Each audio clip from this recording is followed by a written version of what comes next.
It's Free Talk Live. You can join us here toll free, and we'll give you those numbers as well as our Skype in moments, especially if you want to talk to Carla, the president of the Free State Project. She is joining us here to start the show this week. Well, we do the show 7 nights a week, but this is our biggest show. The Saturday night show has more radio affiliates than any other night of the week for Free Talk Live, and so it seemed most appropriate to have Carla on tonight to specifically announce for our listeners who might not have heard the news earlier in this week, the good news that we have been waiting for 15 years to put out there. The Free State Project has reached its goal of 20,000 participants, 20,000 people who, like Mark, you and I, and Carla, have signed the statement of intent at freestateproject.org, which says that we are willing to move when 19,999 other people are also willing to so move. I've already moved. Yeah, we moved early. But that was the idea behind the petition, was to garner enough initial support to encourage people to pick up their lives and make the move to New Hampshire so we can then get active to achieve some semblance of liberty in our lifetime. Carla, did I get that correct? Sure, yeah. I'm really excited to be here. This is obviously a culmination of a lot of hard work by a lot of people. And, we're living liberty in New Hampshire, and it's pretty special to be able to say we triggered the move. The fact that the pioneers came in, the first 2,000, the first 10% are here. We've been here for a while. I moved in 2008, and it's just great to be able to say, that it's happened and that we have all these exciting things coming up as well. Yeah, well, of course, the Liberty Forum's coming up, and we'll definitely talk about that. That's 2 weeks away, so we'll be sitting in the studio, maybe talking to you in 2 weeks from now about what's next for the Free State Project, because I know you guys have some details that are going to be announced. And so, obviously, if I ask you something that's top secret at this time, you'll have to tease the Liberty Forum at that point. But I know people still have questions about the Free State Project. Mark, you and I were at the official press conference that you guys held this week in Manchester, where there were something like close to 100 people in attendance there, mostly Free Staters who'd gotten up bright and early to come out to the press conference, which was great. And I thought that went very, very well. You and Jason Sorens were some of the key speakers there, and Jason is the founder of the Free State Project, this idea that he created back in 2001, which the idea at that time was to garner these 20,000 people, and there were 10 candidate states at that moment. Then once the Free State Project reached 5,000 members, its first 5,000 members had the chance to vote on which state they wanted to be the destination. New Hampshire won overwhelmingly. Carla, were you involved in that original vote? I wasn't. I was looking up my signer and mover number the other day, and I was signer number 5588 and mover number 243. So I missed deciding on where we were going to go, but ultimately, I'm here in New Hampshire. I own a house in Manchester. So I'm really glad we're here. It's a great place to live, and I'm just so excited to see what the future holds. So, the idea here is to concentrate libertarians, voluntarists, people who care about liberty, all in the same place, whether they're total, no government folks or zero state people or minarchists, minimal government folks. They're welcome here as long as they agree with the statement of intent, which, could you summarize that for our listeners? Sure. So it's that you're going to, move to New Hampshire. Now that we've triggered the move, you have 5 years to come. You have to exert your fullest practical effort to create a society in which the maximum role of government is for the protection of individuals' rights to life. I like to say life, love, and liberty, but I think it's life, liberty, and property. Mm-hmm. So, I get caught up in that one. But, the statement of intent is sort of interesting because I think as we've triggered the move, and as people come, we'll probably find new things to talk about and debate about. But I think the most important parts of that statement have less to do with if it's life, love, property, liberty, any of those things. I think it's about a society, and I think it's about exerting your fullest practical effort. So really one of the exciting things that you see in New Hampshire is that we're bringing all these people in, and many of them are extremely passionate about what they do.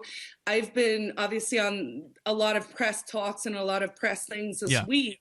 And it's just fantastic to be able to say, hey, talk to this person. Hey, there are these crazy guys who moved up from Florida that have this super successful radio station. Hey, here's the founder of Cop Block. Hey, these people left and came back because they were like, you know what? This is the best and most exciting place to be if you actually want to change the world. So that exerting my fullest practical effort, I think, is what's going to make the next 5 years really exciting here.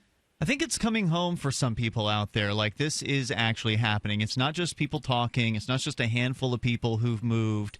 There really are over 1,600 people who've made the move. There are another 300 or so who are already here when New Hampshire was chosen. So we're close to like 2,600 that have signed up as Friends of the Free State since then. People who live in New Hampshire. Yeah, so there's more than 4,000 Free Staters. There are a lot of liberty-loving people. Honestly, go ahead. Not everyone who moves tells us they've moved. That's so true. There's oftentimes, I'll be like, someone will meet me or someone else in the movement and they'll be like, oh yeah, I never updated that, and you'll see them sort of come in. So certainly some of the things we need to do is sort of to clean up the data a little bit, to make sure we can reach all of the past signers and really encourage people to move. So this is a huge thing. I know that today there was supposedly the first movers since the move has been triggered into Peterborough, New Hampshire, which is a town just to the east, about 30 minutes to the east of Keene, sort of halfway between Keene and Manchester. And there were several folks, I believe, that came out to help them move in. This is really not just about liberty activism, but it's also about building a community of liberty people, isn't it, Carla?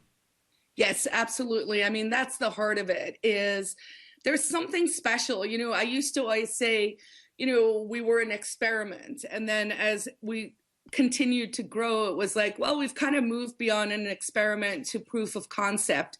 And now we're sort of in the stage where we're in production, right? So we're building this community of people who are coming together, who are joined really in a principled sense of liberty. Like, I think most of the people who move here really do have a sense of, what makes what we're trying to do really special, which I think ultimately, and it'll sound highfalutin and whatnot, but it really is a moral philosophy, right? We want people to come who understand the non-aggression principle, and we want people to come and to help us build a freer society. It will start with us, but ultimately it's going to be better for everyone here. So I would also love to see the number of Friends of the Free State Project increase over time. I think that's really something we should be focusing on, because we chose New Hampshire for a reason. Our friends and neighbors around us, many of them, not all of them, fair enough, but many of them really do feel the same way we do, which is kind of a live and let live mentality. Mm-hmm. Yep, libertarians, they want to take control and leave you alone. Exactly. So tell me this. It was mentioned at the press conference for the Free State Project completion this week that y'all are going to continue to collect signers, though there won't be this big focus on some arbitrary number like there has been for the last 15 years, but that ultimately the Free State Project does want to see 20,000 people move. And we know it would be unrealistic to think that collecting signatures for 15 years that, you could even reach all 20,000 people, that, email addresses have changed, people have moved, they haven't updated that info. Some have died. Some of them have died. Some of them you reach out to and, they don't even remember signing up. So it's likely that we're not even going to get 10, maybe 10,000. If we're super lucky, I think we'd get 10 out of the original 20. What does that say, to people out there who try to poke holes in the project, like, oh, you guys aren't going to have 20,000 people move? What do you have to say to that? I say, if we build it, they will come. So for me, the numbers have never been that relevant. Nope. In some ways, I mean, yes, it's going to be fantastic if we have reinforcements, so to speak, that come in. But my life, my personal life, exerting my fullest effort, practical effort, has been improved by coming here. And I know, you guys on the show have said that frequently too. So, Carla, hold that thought. Can you stick with us and continue the discussion? Sure. Carla Gericke is here. She's the president of the Free State Project. This is Free Talk Live. Join us. At Van Dyke Mortgage, we would like to thank our military veterans. This is Charlie Sundstrom with your Van Dyke Mortgage Minute. For your service to our country, the Veterans Administration or VA loans are available for active, non-active, and retired veterans who meet the established requirements to assist in buying or refinancing a home loan. The most notable features and benefits for those who qualify are 100% financing, no monthly mortgage insurance, a variety of terms or loan types, reduced costs for disabled veterans, and no seller prepayment penalty. At Van Dyke Mortgage, we work hard to be your trusted mortgage advisor and can help analyze your personal situation and give you advice that matters. For your mortgage pre-approval and refi needs, start by visiting VanDykeMortgage.com. That's VanDykeMortgage.com. Corporate NMLS 3035. Van Dyke Mortgage is an equal housing lender. Charlie Sundstrom, NMLS 134251. It's about time something new came along for better selling and buying online. And I found it. What now, Marge? It's buysellmakeoffer.com. Never heard of it. It's a brand new company. That's why you've never heard of it. It's the newest and best way to sell any products online. I did all the research. Sell my car? Yes. Our home? Yep. My golf bag? Your golf clubs. All of them. How about your purse collection hoard? Hey, now. You said any product. Right. I did. We get 30 days free. Really? Packages starting from only $7.95. And buysellmakeoffer.com will never charge item fees, ever. Never. And this is cool. Listen to this. You can even use Skype or video to show your items. That's cool. Yes. All we have to do is go to the website, sign up, and then load our stuff to sell. I love this site. Buysellmakeoffer.com. Buysellmakeoffer.com. You got it? Buysellmakeoffer.com. Buysellmakeoffer.com. Better selling, better buying.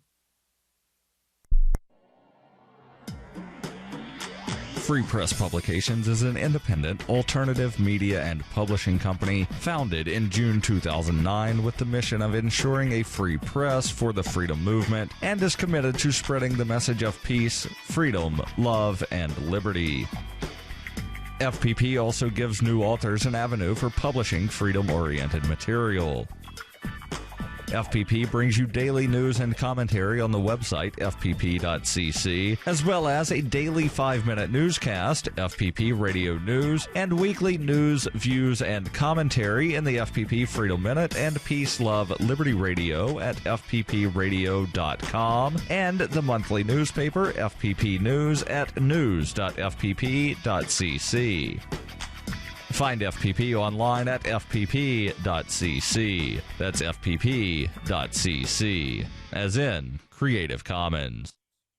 If you want to know the latest about Free Talk Live before we go on the air, all you need to decide is how you want it delivered. It's your choice. Visit news.freetalklive.com. You can get emailed announcements and participate in contests via our email updates list. Plus, we have a Twitter account that you can follow and a Facebook page where you can become a fan. So visit news.freetalklive.com to get news about Free Talk Live as soon as it's announced and the way you want it delivered at news.freetalklive.com. That's news.freetalklive.com. Have you felt different almost your entire life? Like the way things are run never made any sense? They've tried to get you to believe that you couldn't handle making all of your own decisions, that your lives had to be governed by a set of rules based on punishing everyone for the mistakes of a few. It's been a long journey, but the Free State Project has finally met its goal of 20,000 participants. Early movers have already accomplished so much, but we still need your help to show the world we can build a shining beacon of liberty. Stop making excuses and join us here in New Hampshire. Visit freestateproject.org.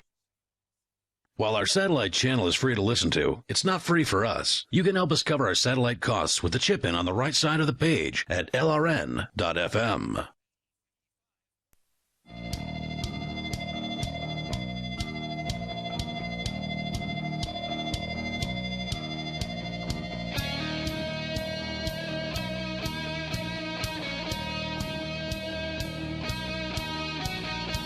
This is Free Talk Live. Live, Saturday edition. Our toll-free number is 855-450-FREE. You can call about anything, but we'll get to those calls later. Your calls right now should be for Carla Gericke. She's the president of the Free State Project. The project has completed. The 20,000 signatures, the 20,000 pledges needed to reach its goal have happened. And they wrapped it up on Wednesday. I believe that was the 3rd, which is now being called Porcupine Day, which happens to fall the day after Groundhog Day. Which Makes sense. Yeah, first Groundhog, then it's Porcupines. Which is fun. So we're going to continue talking to Carla here in a moment. And I've got to apologize to you, Mark. You were really sad just a moment ago when you found out that the hosts of Free Talk Live during the week have demolished the Sherry's Berries that we had sent to the studio. I'm demoralized. I am so sorry. I really had my intention was to hold off and to hold on to some of them for you. But last night there was only one left, and it would have been insulting to just leave one for you. So I just one would have been nice. I just decided to eat the last one. Screw you people. It had been there for a few days, and you don't want to let them sit. Oh, did it taste bad? Maybe a little tangy, because it had been there for a few days. But do I just have to come by and get just strong arm my stuff? You should have come by. You should have come by and got them because, the hosts of the show just ate them up because they're delicious and they're wonderful gifts. You can get yours, of course, right now over at berries.com. Order in time for Valentine's Day. You got plenty of time to do it, but don't delay because you don't want to be caught, being a procrastinator and then have to pay more for shipping in order to get it there in time for Valentine's Day. So go to berries.com, berries.com. Use code FTL. That way they know that we sent you there, and you'll get freshly dipped strawberries dipped in delicious white milk and dark chocolatey goodness, topped with chocolate chips, chopped nuts, and decorative swizzle. It's excellent. And even if, for whatever reason, the person you're buying gifts for isn't into chocolate-covered strawberries, Sherry's Berries has all kinds of other delicious treats at your disposal. So go to berries.com, berries.com, click the microphone in the top right-hand corner, and type in code FTL. And it is a challenge to hold on to these berries.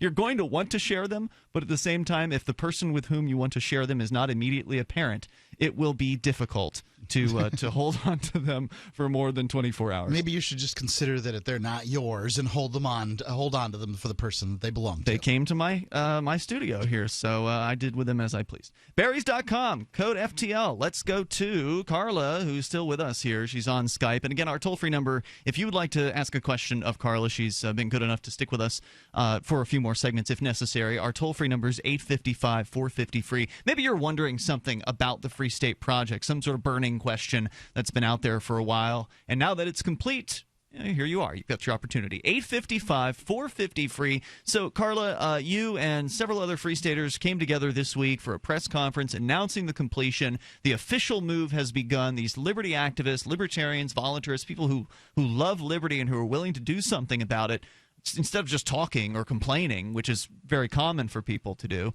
we're looking for the uncommon. We're looking for the people who are actually willing to uproot their lives and move somewhere. Not only that, move somewhere cold, which is, of course, probably the number one objection that comes up when you talk about this idea with libertarians is, oh, my God, it's cold. Let's answer that objection, Carla. What would you say to someone who is inevitably, somebody out there right now is thinking that or has just spoken it out loud about why they wouldn't move to New Hampshire for more freedom? Well, first of all, I say get over it. I'm from Africa, so I think unless, someone is from the Sahara Desert,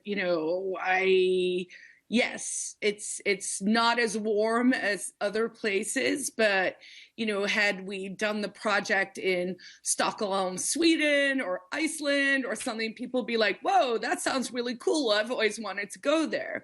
New Hampshire is actually, and what we're building makes it cool. People who live in warmer climes actually do the reverse of what we do. They travel from air-conditioned space to air-conditioned space. We don't even have to do that in the summer for the most part. In the winter, yes, we have to heat our houses. You put the heater on your car when you go somewhere. You know what? We live in a technological world. It's not that cold. Your house isn't cold. You put on some woolen socks, and you're good to go. The whole idea that the weather would keep you from doing something that is in my opinion, in any event, literally going to change the world is, sure, New Hampshire isn't for sissies, but if that's your excuse, then, maybe it's not the right thing for you. It's not that bad. The winters are actually quite beautiful. We had an extremely mild winter this year. So far. Yeah, so far. So much so that I actually started to miss the snow. I was kind of thrilled when it snowed yesterday. We got a good 4 inches, 5 inches here in Manchester. And I was like, oh, it looks pretty now. It doesn't look like mud season. And it means that people can go skiing, they can go snowboarding. I personally love to snowshoe. I love, toking up a little bit and going out and just being in nature somewhere, where you can sort of, ground yourself and just be quiet. So I really I don't buy the whole, but it's cold thing. Right. If warm weather bought freedom, then Florida, where I'm from, would be, it'd be the freest place in the world. It's not, warm weather is warm weather and freedom is freedom. And if you want to work towards one, apparently you can't have the other. Well, the fact is there's a Mercatus Center study that has been done over the last few years about the freest U.S. state. And New Hampshire has been at the top of that list. We don't know what the next year's list is going to look like yet, but it has been in previous years at the top or right near the top. And so this is a great starting point already for liberty activism. And that's one of the reasons why New Hampshire was chosen. It already doesn't have a personal income tax or a state sales tax. And there's several other taxes that it doesn't have. Now, there is a property tax here, but that's really the bulk of where the state gets its money from, besides the fact that they sell alcohol, which is kind of a weird thing. So New Hampshire does have its issues, but these are things that we can deal with. I think some people believe that it should already be free and that because it's not free, well, screw it. Well, no, this is a project. We are looking for people who are willing to come here and work for more liberty, not the kind of people who are just going to come along later, and those people will come along later. We need the doers, the people who have initiative, who are ready to get into the system and outside of the system and work towards change. And that's already worked, Carla. I mean, you pointed out that we've got close to 2,000 people here already for the Free State Project. And then, Mark, you reminded me about the Friends of the Free State Project, which are another couple thousand at least. These people are getting elected, right? I mean, there's a huge amount. I've made this claim, and tell me if you think that it's in any way false.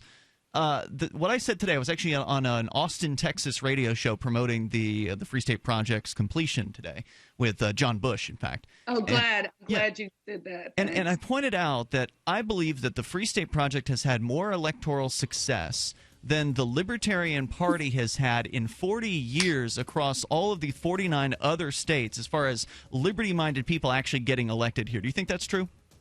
I don't follow the LP that closely to be able to say definitively, but yeah, that sounds pretty right to me. I followed close enough, I'll tell you that. Hold that thought, Carla. We'll continue here. The toll-free number, 855-450-FREE, if you've got a question for Carla Gericke from the Free State Project. The final phase of extermination is set to commence now. And as population die-off becomes evident, you know it is the time of punishment in all that is written. The cover for mass die-off is evolution and global warming frauds, also used as false proof of their Christ. They are from the lines that were disinherited 2,000 years ago. Now they claim to be his Christ based upon blood type, DNA, and long lifespan. Go to unveilingthem.com. That's UNVEILING them.com. Hunters, anglers, campers, and survivalists. Get back to nature. Expand your horizons with the highest quality, most versatile, unique slingshots and sling bows on the market at slingbow.com. Slingbow products are compact and models start from just $17.98. They're perfect for your bug out bag or storing in your vehicle. Give yourself and your loved ones the excitement and tradition of slingbow.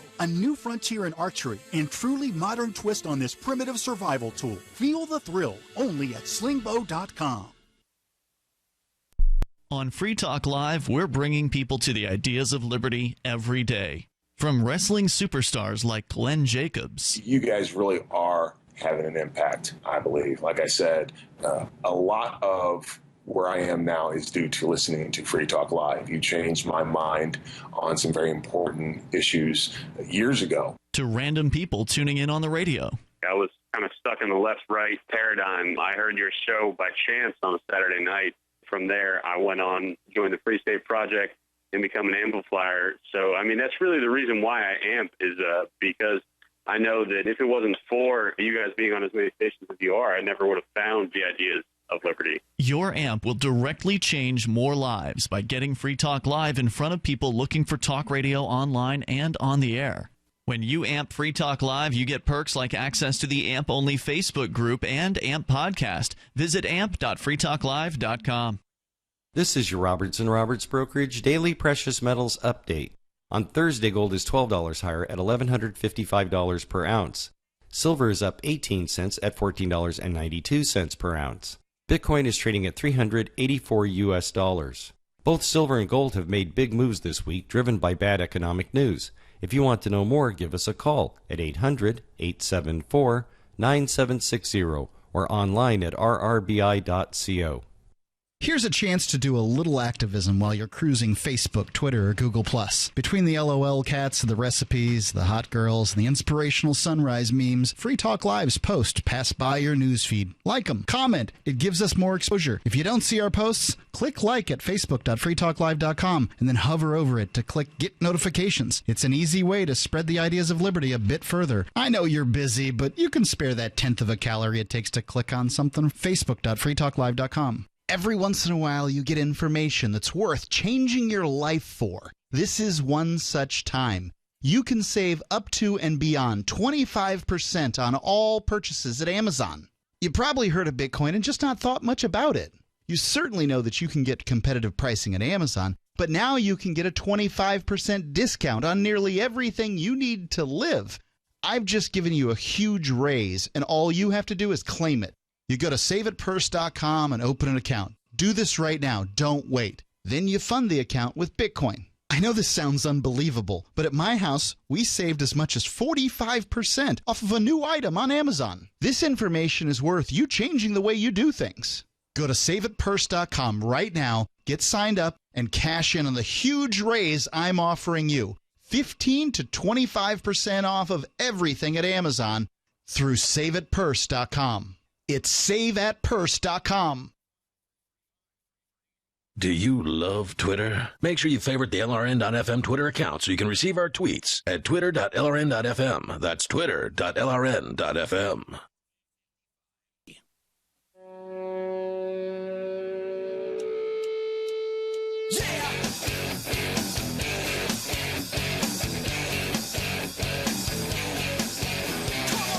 It's Free Talk Live. Join us on the radio.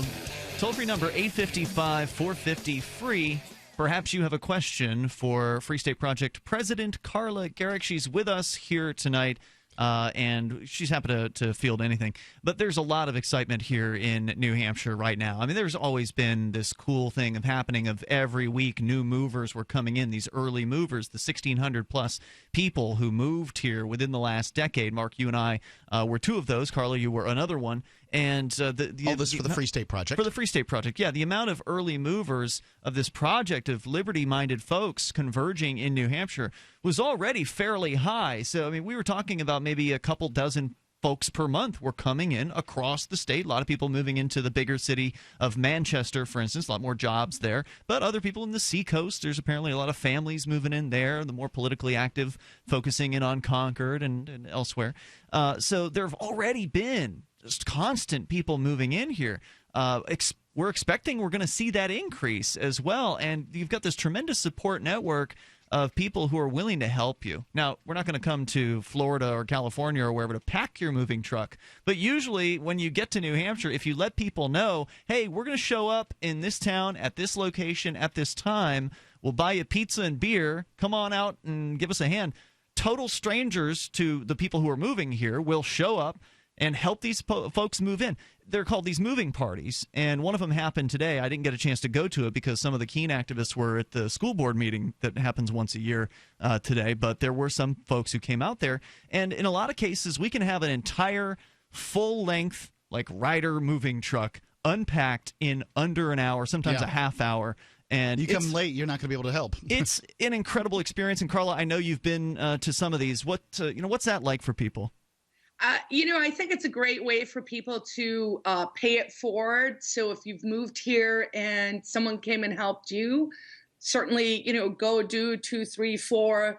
Some people have done, probably by this stage, tens of, if not 100 or more move-in parties. Yeah. I know for myself, when I moved in February 2008, it was in the middle of a blizzard. My husband and I and our dog were coming from New York City, and 15, 16 people showed up that day. I had never met any of them before. And as Mark said, my truck was unloaded faster than I could figure out where the nearest pizza place was. So it was a wonderful experience. I'm still in contact with all of those people who came that day. And so it just really is a great way to welcome people home. I think also here in New Hampshire, where it really creates an opportunity for people. Like if you're a hungry, burning businessman who has a great idea, this is an opportunity. If you think about it, if you're just starting up with something and you pretty much have like a 20,000 person built-in customer base, it's makes whatever you're about to do a lot easier. So over time, we've seen much more people coming in, people who are interested in, like techie stuff, Bitcoin, alternate currencies, starting in independent media like you guys did. I'm really excited to see more people come and try to figure out voluntarist ways to hack the state, for lack of a better term, but to really come and figure out what can we do that can really change the face of freedom. So by way of example, something like Uber or Airbnb or any of the things that have become sort of these disruptive technologies where they just pretty much circumvent the government. So you're like, I don't know, taxi license sounds stupid to me. Maybe I'll just build this app and we'll just put A and B in contact with each other. Seamus Casey, who is a friend of the Free State Project, built an app called GenCourt that you can use to track certain bills that are in the New Hampshire State House. So if you're really passionate, like I am, not whistleblowing, but, video graphing police officers and wiretapping, that's sort of a big issue for me. Considering the police arrested you for recording them in Weir, New Hampshire, and then further, you won that case that you sued in civil court afterwards and ended up with a $57,000 some settlement from the town and the police department, and ultimately a very precedent-setting court decision in that particular case, which was cited in a recent case involving another Free State Project activist, James Cleveland, who's one of the hosts of Free Talk Live, who was successful pretty much in a court, having a jury essentially kick out one of his charges, and they hung on the second charge, which rumor has it that that second charge may not be coming back around. We haven't gotten the official documentation on that yet, but your case was cited there. The Gericke case has been cited in multiple instances. So, yeah, you stood your ground when it came to the police harassing somebody on the side of the road. You recorded that scene, and they tried to punish you for it, but you were victorious in that. Yeah, and I think that is part of what we're doing here. In an earlier segment, you talked about community, and it's, the reason I filmed that night is because I was inspired by things that Cop Block was doing at the time. And I was like, I'm a former attorney, and I was like, I don't know. But I was like, you know what? No, I think I'm going to do this, because if you bear witness to something, I'm just recording, I'm not in your way, then, maybe it'll keep all the parties behaving better. And in some ways, yes, ultimately, hopefully, we can smash the state. But in the meanwhile, if we can just get them to behave better, that's a good start. So your example is actually one of those perfect examples where it's like Pete Eyre and Ademo came, they started Cop Block, they were really out in the trenches. I'm in air quotes, I guess, like more respectable former attorney, kind of suit and tie kind of person. And I was like, but they're right. I'm going to go do that too. Although, I was terrified and I'd never been arrested, and I hope never to get arrested again, all of those stuff. But it was really, if you look at just that as an example of what we can do when we're all together. Different people inspire people in different ways. I was inspired by them. I dug in my heels. We got a good precedent. James benefited from that. And that's something that's not even in the political system, right? That's sort of judicial. And then we have lots of friends who are doing things on the legislative side and, the business side. And I want to sort of circle back to that with the Gen Court stuff. I've really been thinking about, and this is really something I hope your listeners will kind of think about and be inspired by and come help us build. It's sort of like, can we come up with all kinds of ways to really just circumvent the government? I was watching I think it was actually an Austin thing with John Bush and that crowd a few months ago. And it was a city council meeting. And it was literally it was these 8 fuddy-duddies sitting in a room in an oval horseshoe arena, and with their gavels and their self-importance, and they were writing words on a piece of paper, and they were like, we're gonna see, this is how it's gonna work. And I just looked at it and I was like, do those people understand? No one cares about what they're writing on that piece of paper. It's true. Right. They can get people to come to their city council meetings and that sort of thing. Many Free Staters have been elected to positions from, city council on up to town selectmen, state representatives, state reps, and that sort of thing. And some people have arrayed themselves against the Free Staters. And usually, for some reason, it seems to be the Democrats. I don't see a particular reason why they would do that. But can you sort of encapsulate why this, people array themselves against the Free Staters? Because all they want to do is decrease the bad effects of government in your life, right? Yeah, I think for those people, they don't fully understand that the government is bad. It's a very Bastiat-y, that's a new word. The law, Bastiat, who wrote the law, right? This is old school. Had this thing that I think was encapsulated really well in a meme on Facebook that was just the words in black and white. And it was a circle of the words. And it was like, people are bad, therefore we need government made up of people are bad, therefore we need. Carla, right? hold that thought. We're going to continue the discussion. It's Free Talk Live. Every once in a while, you get information that's worth changing your life for. This is one such time. You can save up to and beyond 25% on all purchases at Amazon. You probably heard of Bitcoin and just not thought much about it. You certainly know that you can get competitive pricing at Amazon, but now you can get a 25% discount on nearly everything you need to live. I've just given you a huge raise, and all you have to do is claim it. You go to saveitpurse.com and open an account. Do this right now. Don't wait. Then you fund the account with Bitcoin. You can buy them through expresscoin.com with a check or money order. There are other ways to get Bitcoin, but that's fast, safe, and easy. This information is worth you changing the way you do things. Go to saveitpurse.com right now, get signed up, and cash in on the huge raise I'm offering you. 15 to 25% off of everything at Amazon through saveitpurse.com. It's saveatpurse.com. I'm Nick Soboleski, a Select Quote agent with a true story that could save you hundreds of dollars a year. A woman named Linda just called.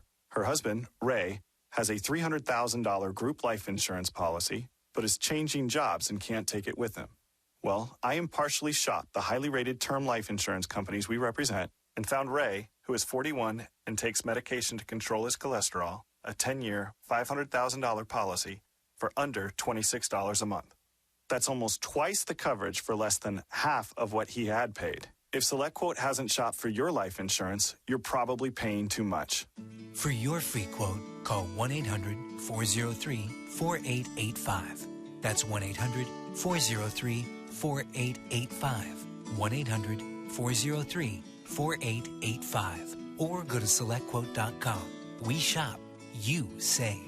Get full details in the example policy at SelectQuote.com/commercials. Your price could vary depending on your health, issuing company, and other factors. Not available in all states. Money, power, and respect are all yours at CreditSuccessSecretsRevealed.com. Be seen as an industry leader. You can do it. The last application you filled out when it was time to hit submit did your nerves spike. You didn't get the approval you seek, but there's a better way. We teach you exactly what to place into the right systems the right way the first time so you get approved. Get up to $100,000 in instant business credit. Many people will get cash on the spot. Use those two tools in your new corporate credit engine so you can walk into the bank and get your project funded today. It's all about today at CreditSuccessSecretsRevealed.com. Credit Success Secrets Revealed is explosive and ignites instant results. Dial 1-800-707-8719. That's 1-800-707-8719. 1-800-707-8719. Or just go to CreditSuccessSecretsRevealed.com. So you've heard all 3 hours of the latest episode of Free Talk Live, and you're still hungry for liberty-oriented audio content? Did you know that we have another 24/7 audio stream at LRN.FM? The Liberty Radio Network airs the latest episodes of some of the best liberty-oriented podcasts on the internet around the clock. In addition to recorded content, you'll also hear live shows like Free Talk Live, originating from our Keene, New Hampshire studio. So listen anytime at LRN.FM. That's LRN.FM. Are you sick of government lackeys who say you didn't build that? Are you tired of elitists who think you need a government permission slip for everything? Everything you do is an A to B conversation, and the government should see their way out of it. Create true free markets by adopting the BIPCOT No Government License. The BIPCOT No Gov license allows use or modification of any product, service, or software except by governments or government agents. Go to BIPCOT.org. That's Bravo, India, Papa, Charlie, Oscar, Tango.org. Listen to LRN.FM on any phone, anytime. 213-493-0309. That's 213-493-0309.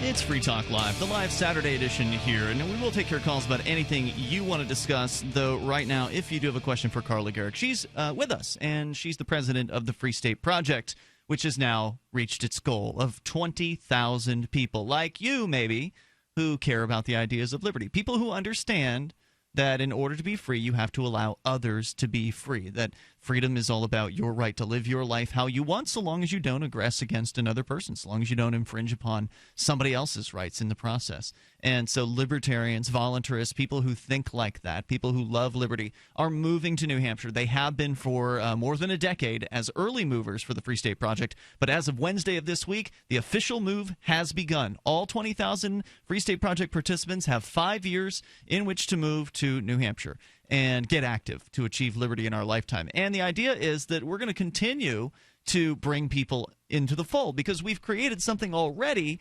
Carla, that has been really, really unique, and there's no liberty movement like this anywhere, from both the community aspects, that's unprecedented, where there's an amazing level of community here amongst liberty-minded folks, and also just the activism side, which is also, you can't reach this level anywhere else because libertarians don't have concentration like we do here in New Hampshire. And that concentration brings all kinds of benefits. It makes it so liberty can actually have an effect, so liberty activism can have an impact. And let's get back into Mark's question about some of the people who are critical of the Free State Project or eminently opposed to the Free State Project. One great example of this, of course, is a state representative named Cynthia Chase, who back in 2012, which was, a few years ago, said about the Free State Project that we were the single greatest threat to the state. And I think that's a badge of honor, don't you?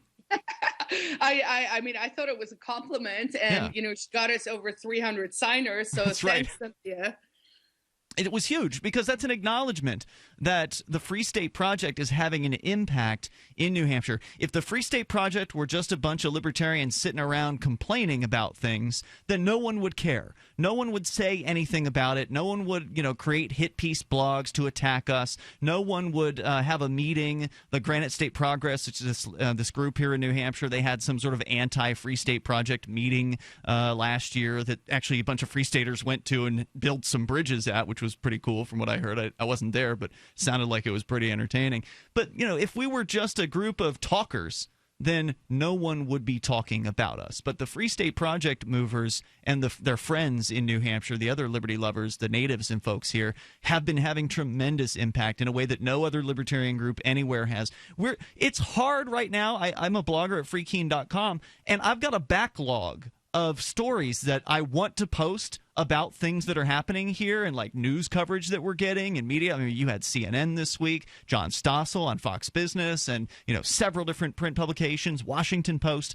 I've got all that backlogged. I just don't even have time to cover all of the news that's covering the activism happening here. We have so much publicity from the things that are happening here for the Free Staters. It's amazing. It truly is. And, I was excited when I came back from the Trigger the Move press conference and had several messages from people who were like, okay, you did it. I'm coming. So people really are out there and feel a sense of, I haven't figured out what the right verb is yet. Is it an obligation? It was a pledge, but ultimately, if you felt that when you signed that pledge, I can guarantee you if you move here, you're going to the lawyer in me was like, should I say guarantee? But basically, if you fulfill your pledge and you move here, I think your life will have improved. And we do need the reinforcements. We need people to come here who can, in 2 years' time, run for office. We need people to, go out and stand on the front lines of certain issues, marijuana decriminalization or, whatever it is. And you had mentioned the property taxes earlier, and that's one of the ones where, having just bought my first home ever, and I've lived probably on 5 of the 7 continents in my life, I'm like, okay, yeah, this is definitely something we should be looking at. And when people bring that up, because they'll say, well, we have the low taxes on the other things, but the property taxes, 2 things. One is there are places you can live in New Hampshire that have really low property taxes. Yep. So if that's a hard one for you, just go look for them. Right. You can get information on our website, freestateproject.org, or it's a line item, right? So it really is something that we can start to look at. It's a lot easier when you have to tear down one thing as than opposed to try 10 and taxes. Destroy 10 things, right? So it actually creates an opportunity. So when the people are online and they're like, I'm not going to move until this has happened, it's like, damn you, come here and make it happen. Yeah, we're not. That's not the kind of person. I mean, that kind of person is not a leader. We're looking for the doers. We're looking for the instigators. And not everybody has to get arrested. I think there's a misconception out there that because things like your arrest for recording video of the police, or James's arrest, or some of these other civil disobedience, we've had Derek J's Victimless Crime Spree, which is an awesome movie that people can go and watch for free at victimlesscrimespree.com. But because that kind of activism garners more attention, people seem to think that, oh, well, I don't want to move to New Hampshire and get arrested. The fact is, maybe 1% of Free Staters have ever been arrested for their activism. It's, the supermajority of folks are just sort of working behind the scenes or in the State House or doing whatever it is that they feel is right. Absolutely. And I want to encourage everyone to come to Liberty Forum. Yeah. It's going to be February 18th through the 21st. Our headliner is Edward Snowden. He's, in my opinion, a hero, and I'm really excited to hear what he has to say. But we have a fantastic lineup, including Nadine Strawson, who is the youngest woman ever to be the director of the NHCLU. Here in New Hampshire, we actually have a good she was from the ACLU, the national. But here in New Hampshire, we have a really good NHCLU, which, has worked with us on a bunch of issues. So building those bridges are important. We have the crew coming out from Boston who did the tour protest with us up in Kilton Library, where we told the DHS to stand down. And most of all, we're going to highlight our community so that people can come meet us. People here are doing incredibly important stuff on so many issues, and whatever you're passionate about, we need you. Right. We want you here, and we're going to together build something that is actually historic. It's never been done before. There's never been a movement for liberty that hasn't been based on religion or language or whatever something else is. This entire thing that we're doing is built on the principles of liberty. Live and let live. Don't hurt other people. And come do it with us. Even if you are somebody who just feels more comfortable joining something, because I did say I want more instigators, doers, people who are going to create. I mean, that's always an important thing to have. But if you're just somebody who you've got an issue and you want to just plug in, there's probably already people here who are working on that issue. So you mentioned drug decriminalization, talking about homeschooling, for instance. School choice, yeah, all of that. But it's also, what? Some of the best people we've had came, they didn't really have an issue. They were like, I'm going to go buy a farm, or I'm going to buy this house, or I'm going to rent this apartment. And they just integrated into their community. If not fighting the man is not your jam, that doesn't matter either. Come here, come raise your family in a beautiful place that has some of the best quality of living in the world. And, just come be free with us. Get the 101 Reasons, by the way, which is a great document that was turned into a documentary film. It's an hour long. It's free. 101reasonsfilm.com. Mark, you wanted to come? Yeah, I just wanted to, when you talk about, the quality of life here in New Hampshire, New Hampshire's shown up at the top of several lists that have to do with sort of, best place to raise your kid, best quality of life, the highest median wealthiest income. state, I think. Yeah, that sort of thing. Wealthiest state in the world, actually. That was a Mises report that came out.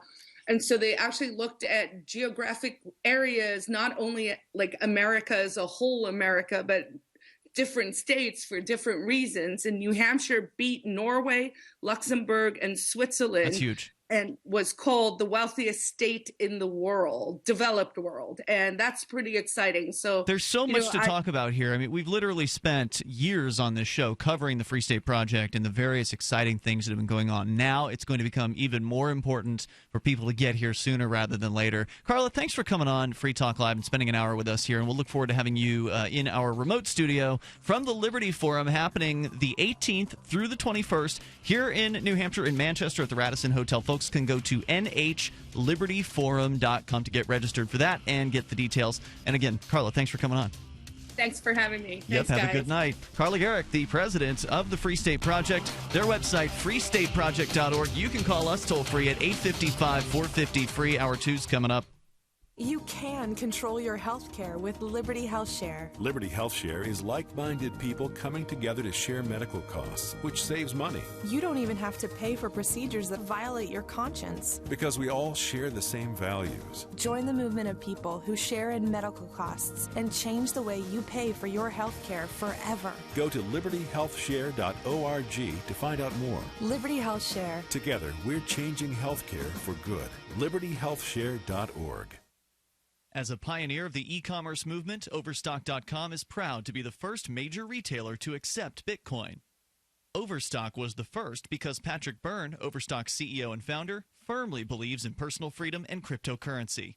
Over the past 16 years, Overstock has furnished over 18 million homes with a diverse line of products to suit everyone's unique styles and preferences. Support Overstock and freedom of choice while enjoying free shipping on orders of 0.211 Bitcoin or more. Radio is the most personal of mediums. I exist right now in your head. If you listen to Free Talk Live regularly, you know me. Free Talk Live is on more than 160 radio stations around the U.S. and has been downloaded on every continent around the world. Hundreds of thousands of listeners with ad packages from $600 a month to $6,000 a month. Imagine what we can do for your business, project, website, or idea. Email me, mark@freetalklive.com. LRN.FM is proud to announce our official listening apps for Android and iOS devices. Now you can easily tune into our streams anywhere, anytime on your smartphone or tablet. Just visit apps.lrn.fm or search for LRN.FM in the Android or Apple app stores. Please download, rate us 5 stars, then share the link on your social media and let your friends and family know how you're listening to LRN.FM. Download it now, free at apps.lrn.fm. You're listening to the live edition of Free Talk Live. Hour number 2 is next after the news here on the Liberty Radio Network at LRN.FM. From Keene in the Shire, the Liberty Media capital of the world, this is Daryl W. Perry, host of FPP Radio News for Saturday, February 6th, 2016. Silver is trading at $15 per ounce. Gold is valued at $1,174 per ounce. And according to BitcoinAverage.com, the average price of Bitcoin is $381.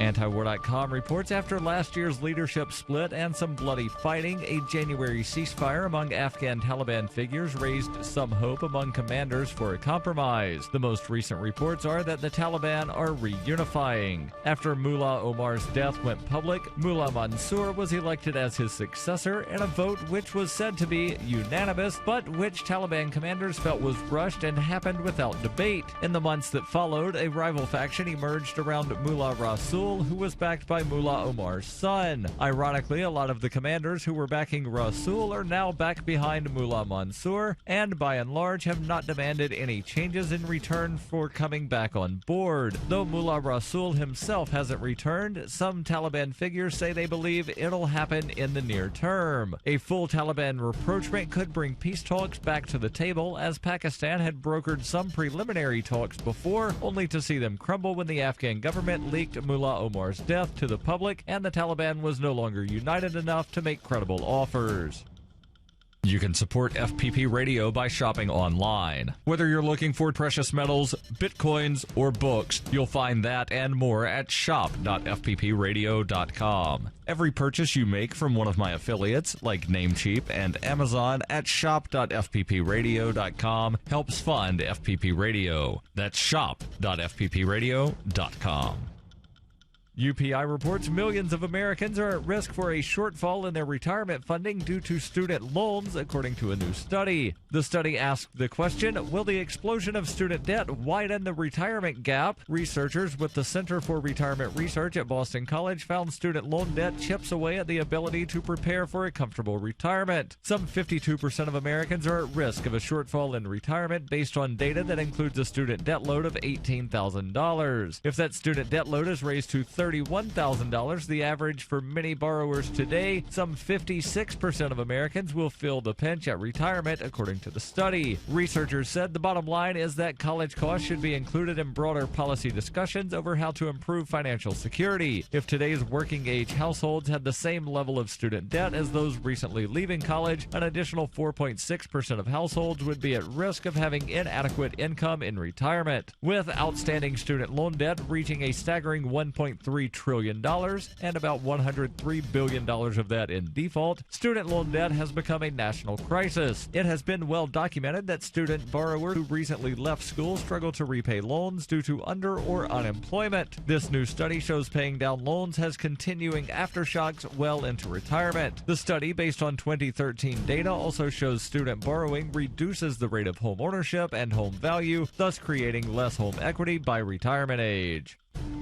For nearly 40 years, Roberts & Roberts Brokerage has been a trusted source for buying and selling precious metals like gold and silver. They also take Bitcoin for precious metal purchases and have permanently removed the minimum purchase amount for all orders paid in the digital currency. Call Roberts & Roberts today for knowledgeable advice on buying and selling precious metals and a forward-thinking approach to new technologies. 800-874-9760 or visit online at rrbi.co.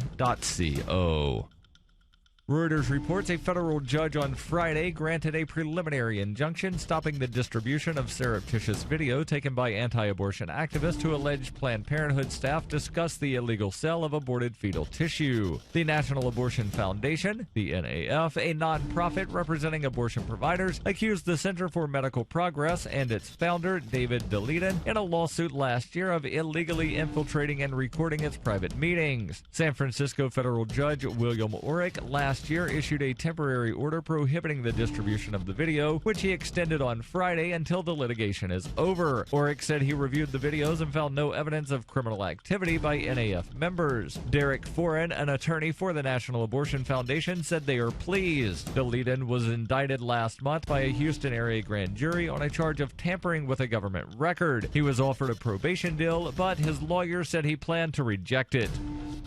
This has been FPP Radio News, online at fppradio.com.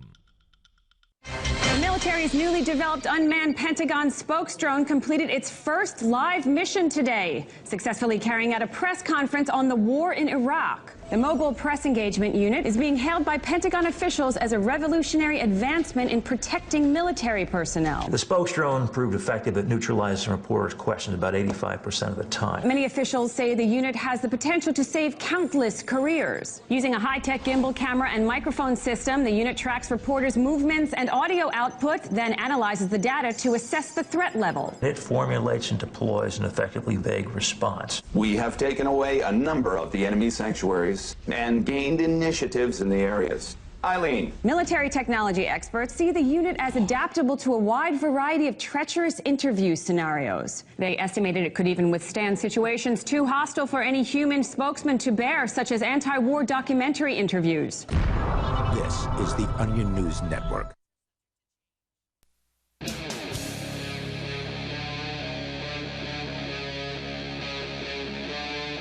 Free Talk Live. It's Free Talk Live. Join us. Our toll-free number here, 855-450-FREE. You may bring up whatever's on your mind. We spent the first hour of the show with Free State Project President Carla Gericke. She was answering all of our questions here about what's going on with the Free State Project. There are a few big announcements that are coming at the Liberty Forum, which is 2 weeks from tonight.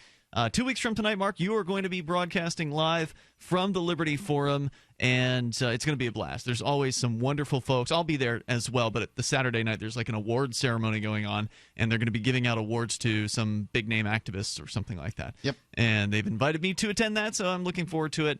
You can join us because they invited me too. I just decided to take over for the show. There's a lot going on at the Liberty Forum. You want to go to nhlibertyforum.com to lock in your tickets right now as we go to the phones and to the fun. Coming up, one guy says, New Hampshire, you guys got it wrong. Texas should be the Free State Project. We'll see what argument he has to make for that. As we go to Wiz Khalifa on the line in California, I think. Wiz, you're on Free Talk Live. Hey, guys. Now, as you guys know, I smoke a lot of weed, and I sing a lot of rap songs. I really don't know who Wiz Khalifa is, but I'll take your word for it. I've heard that he is a rapper.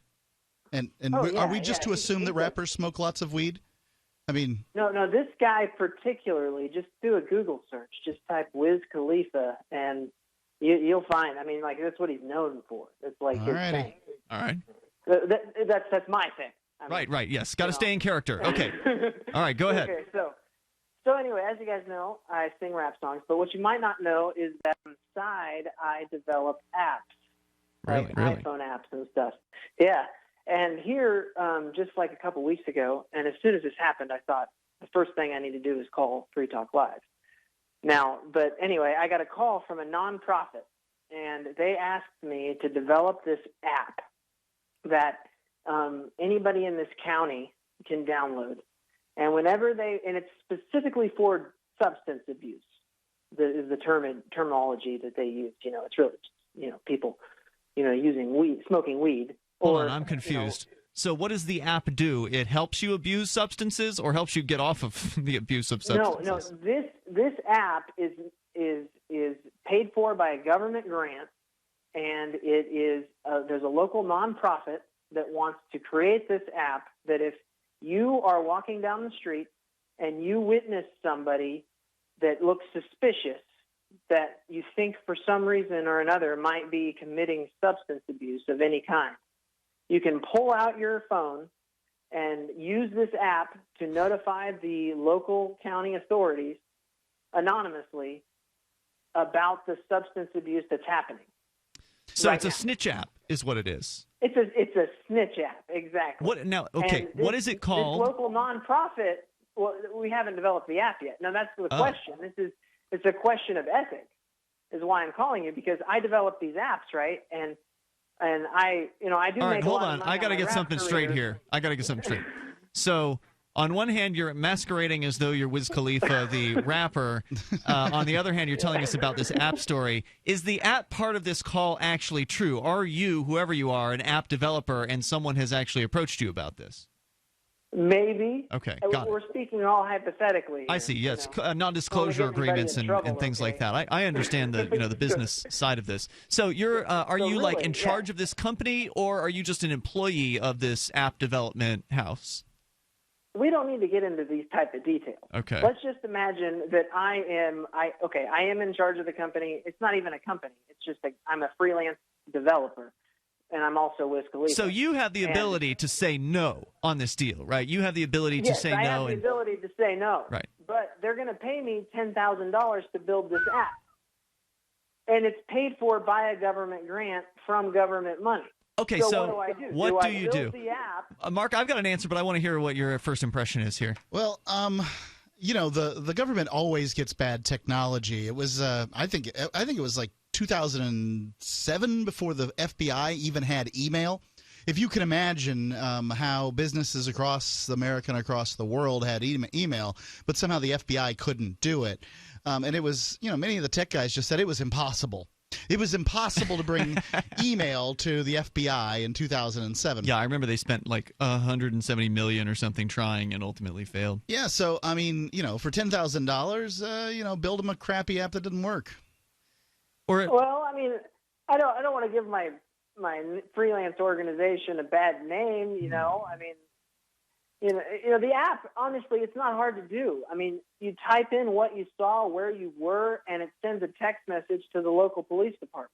Boom. Yeah, I mean, you can't really screw this up.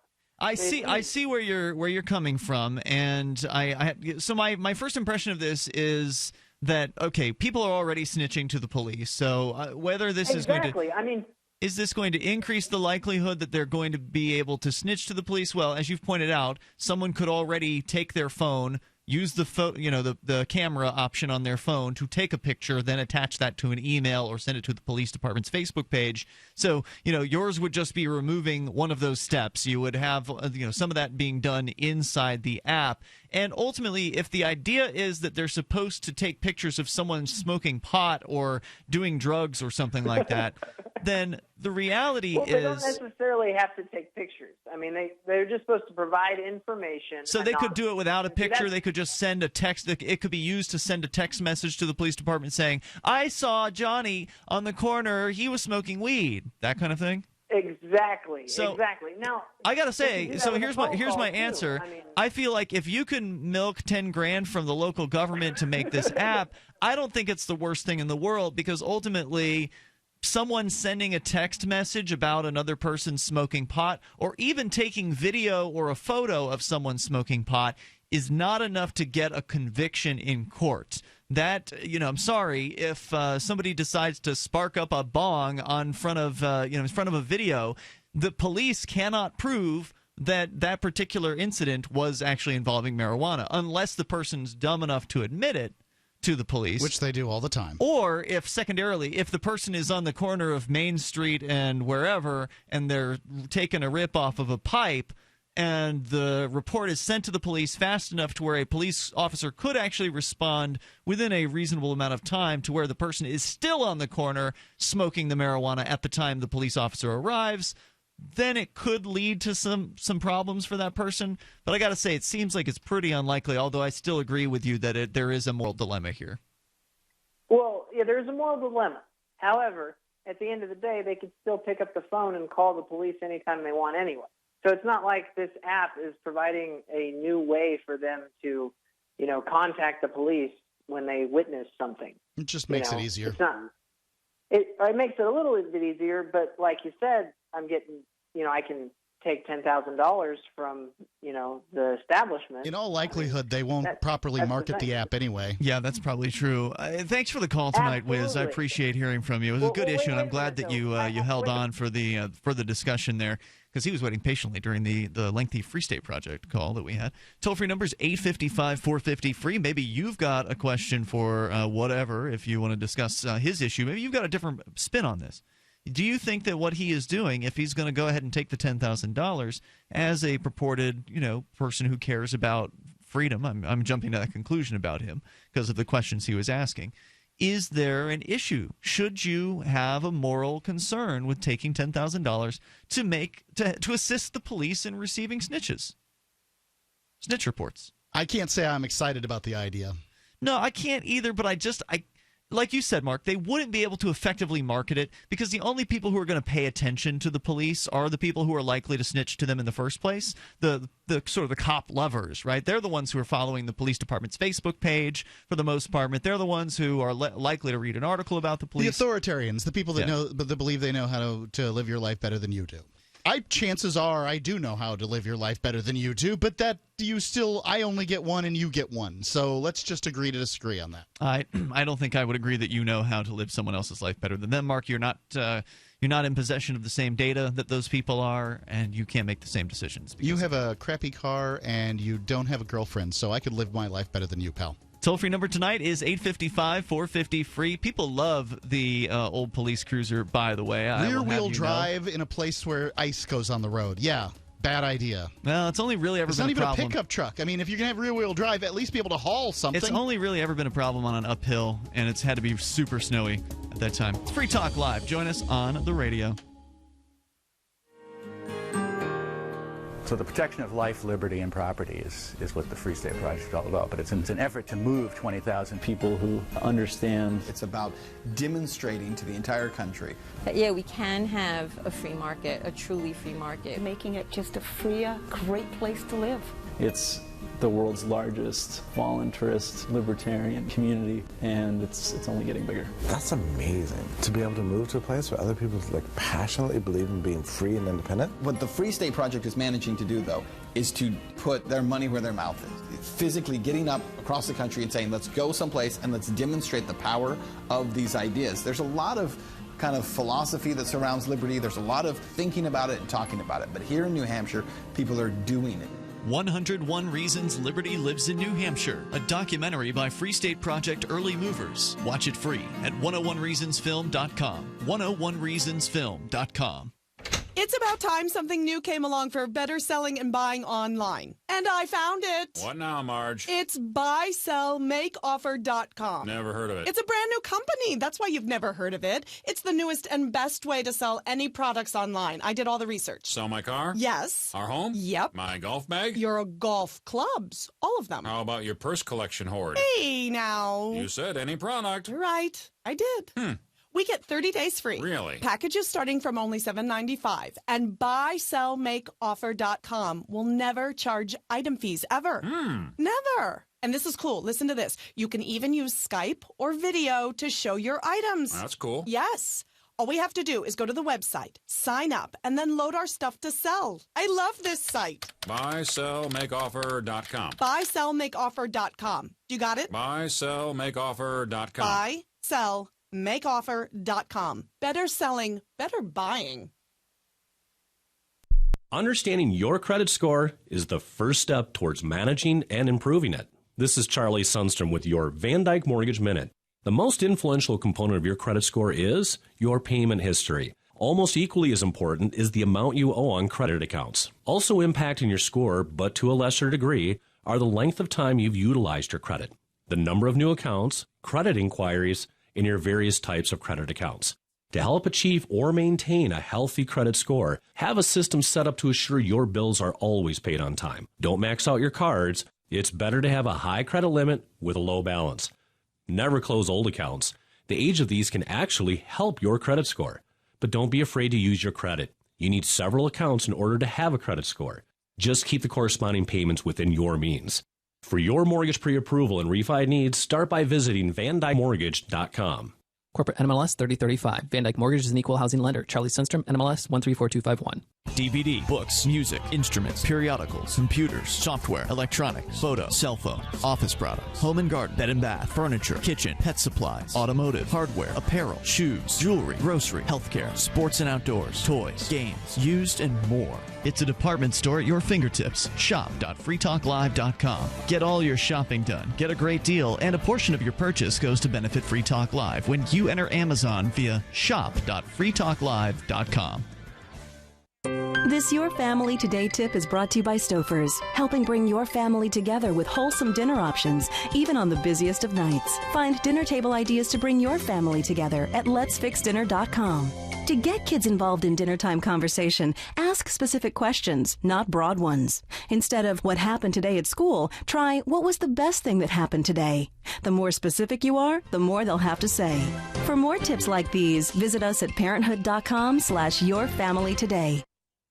If you enjoy LRN.FM, please contribute to your favorite shows via their websites and become an amplifier at amp.lrn.fm. That's amp.lrn.fm.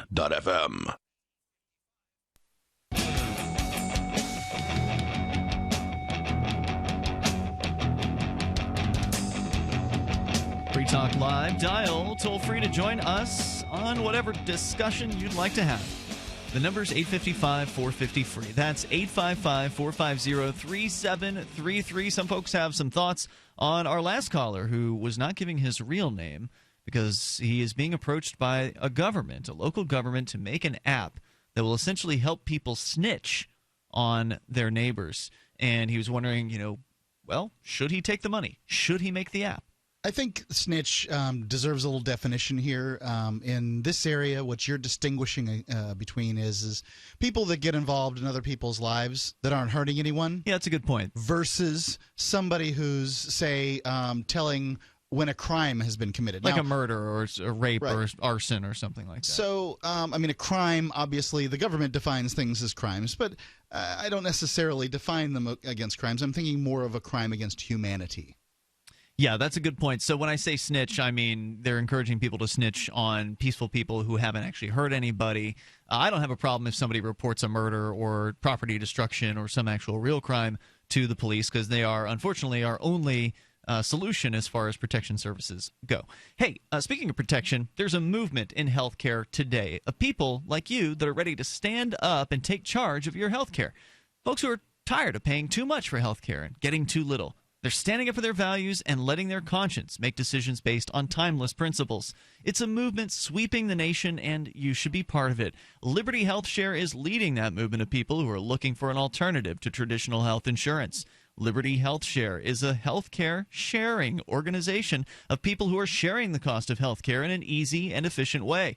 Choose your own doctor, your own hospital, and live out your values in healthcare. Join the movement and change healthcare for good. Go to joinlhs.com, joinlhs.com, or call them toll free at 800-722-8041. That's 1-800-722-8041, or joinlhs.com for Liberty Health Share. As we continue here, we'll go to your calls and thoughts. Art is on the line. He's in Georgia on via Skype. Hello, Art. Hi guys, how you doing? You're on the air. Go ahead. Yeah, I kind of want to look at the previous caller there, and I hope I sound better tonight than I did the last time I called in. I know I got a lot of people told me I sounded really muffled or bad or whatever. You're okay. Go ahead. First of all, I think you really have to kind of, for me, if I were approached to create something like that, I would first want to know exactly what this is going to be used for. I mean, are you really looking to like curb crime? Because I mean, there's 911. If you see a crime being committed, there's 911. It's been that 911 was established many decades ago. For what reason? Oh, that's right. To notify the police when a crime is being committed. For our listeners just tuning in, I want to clarify something, Art. The proposal that was made to this programmer by a local police department, I don't know if it was the county sheriff or who it was, but the proposal was that they would make an app, the programmer would program an app that would facilitate sending a report to the police via some non-voice method. So like, sending a text message or something. You know what we need to win the war on drugs? We need an app. That's it's been decades and decades and decades of the police departments around America milking the war on drugs, and all it looks like is all they're doing is trying to get a bunch of tax money and grow their departments. But with this app, we will finally be able to plant our petard on the hearts of these drug dealers and win the war on drugs. Here's the problem. How much time? How quickly can you dial 911? All right. How quickly can you dial 911 versus how long does it take to do a text? I mean, this is not rocket science here. But I think the real question this designer really needs to ask himself is your soul worth $10,000? And here's another thing. When it comes to the ethical question, If you need someone else to tell you whether something is ethical or not, then you are lost. Well, I mean, I think that you. I mean, I see where you're coming from, but I think that it's legit to ask people their opinions about something, because there's some, not everything is completely black and white. I mean, for instance, what if he programmed the app to where it doesn't actually send a message anywhere? Like, it looks like it's sending the message, but in point of fact, it's just going nowhere. And or that, like, he could shut off this. So if he needs the app to work to demo, like, okay, here, Mr. Sheriff, look, we're going to send, here's the test version of the app. We're sending a report. Oh, look, there, it showed up in your inbox. See, it's working. And then turn the off switch and make it so that none of the reports actually work. Of course, that would be bad if someone was actually reporting a real crime. But I think you make an interesting point that, like, the police here are kind of undercutting their own message of call 911. They've been ramming that into people's heads for decades upon decades. Although you could argue that this is, it's the 21st century. Millennials don't like to make phone calls. So shouldn't there be a 911 for texting? Well, there again, is the length of time it takes to say something versus the amount of time it takes to text it. This is one reason why I tell people. But you can't use that logic on a millennial, right? Like, you can tell the millennial, hey, you'll have a better conversation with somebody if you're actually on the phone with them. You can hear the inflections in their voice. You can hear if they're pausing, they're not sure what they're saying, what's going to come next, versus text message where somebody can compose their statement in advance. And for some people, that's the reason they want to text, because they don't want to have the same pressure on them. It's like a thing for millennials to not use the phone. Yeah, I don't understand it, because when I'm texting, I find myself really wanting to give short messages. I don't, it takes a while. It's bad enough to have to write somebody an essay, but to have to write it with my thumbs on a touch screen, I mean, it's like a little room in hell someone's been put me in. But I'm not supposed to understand this, group of people that are born 20 years later than me, and. To me, I don't understand why people just look. Why can't you just call me? You can't call me. Call me. It's just not what they do. But see, I love this guy. See, I'm 53. I just turned 53 the other day. Groundhog Day was my birthday. I just turned 53, and people they'll come to me and you don't ever return my text. No, I don't. Well, how come you don't return my text? Why can't you just call me? What do they say? If you want to talk to me, what is their answer? Me. When you ask them, why not? It's too much. It's too much trouble to call. Wait a minute. It takes you how long to damn? It would take us 20 minutes in text to say what we can do, to do what we can do in 3 minutes if you just call me and we talk. That's true. I'm not trying to waste my time and get a callus on my thumb trying to text you for the next half hour. When you just call me, we can deal with this in about 3 minutes. Done, over. We move on to the next thing. Art, thanks for the call tonight, man. I appreciate it. The toll-free number here is 855-450-FREE. It's grumpy old guy night on Free Talk Live, 855-450-3733. Well, I think this is a good time for the millennial, whoever you are out there, to call and respond to Art. Art is, and you, Mark, and many people. They don't have a response. They don't. We're scared to be on the phone. I mean, there's stories about this, literally. Like, I can't pick up this mechanical device and talk into it. I mean, your fathers, your grandfathers were in steel tubes fighting Nazis, and you can't pick up the telephone. And they walked 15 miles to and from school in this trudging snow. The toll-free number is 855. This is why the millennials have been called the most useless generation. 450-FREE, 855-450-FREE, Free Talk Live. Removing bad taste and odor from your drinking water is easy. Removing the bad stuff you don't taste is what ProPure does best. Water the way nature meant it to be. Clean, crisp, and refreshing. See the complete line of ProPure countertop, inline, gravity, and household water filtration products. Visit your authorized ProPure dealer or ProPureUSA.com. That's ProPureUSA.com or call 800-544-3533. No other network provides the level of customer service we do. When it comes to radio advertising, we are your one-stop shop. And no matter how big or small your business is, we can help.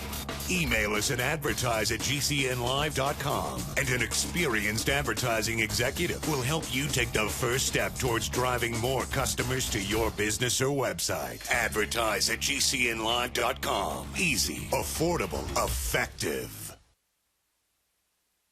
I'm Ian Freeman, host of Free Talk Live. We've been covering Uber for years on the radio with their ongoing legal cases across the globe defending your right to give people rides without asking government permission. I wanted to support Uber more directly, so I signed up to be a driver. It's fun to meet new people and help Uber push forward innovation. As of this recording, Uber is active in 67 countries, so there's a good chance they're available in your area. If you'd like to drive for Uber and make some money helping people get where they want to go, sign up at drive.freetalklive.com, and you'll get a $100 bonus after you complete a certain number of trips. With Uber, you can drive anytime you want. You set your schedule. To get started, you need a good driving record, 4-door vehicle, insurance, registration, and to pass a background check. It costs nothing to sign up, so visit drive.freetalklive.com. That's drive.freetalklive.com. And if you just want to try Uber as a rider, visit ride.freetalklive.com. Your first ride's free. Are you a political activist who does things that the government might not like? Then this free ebook may save your life. Rats is your guide to protecting yourself against snitches, informers, informants, agents provocateur, narcs, finks, and similar vermin. Rats was written by OG libertarian Claire Wolfe.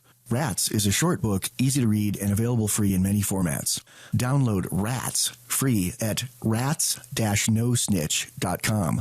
That's rats-nosnitch.com. The 3 most important things you can do for Free Talk Live are: 1, share 1 episode a week on Facebook or in some other social networking site. 2, buy the things you buy online through shop.freetalklive.com. 3, give $5 a month to the AMP program. It's my firm belief that Free Talk Live's AMP program is the best use of your charitable dollar among liberty-oriented organizations. Support all the organizations you love, but make sure you give $5 a month to AMP at amp.freetalklive.com.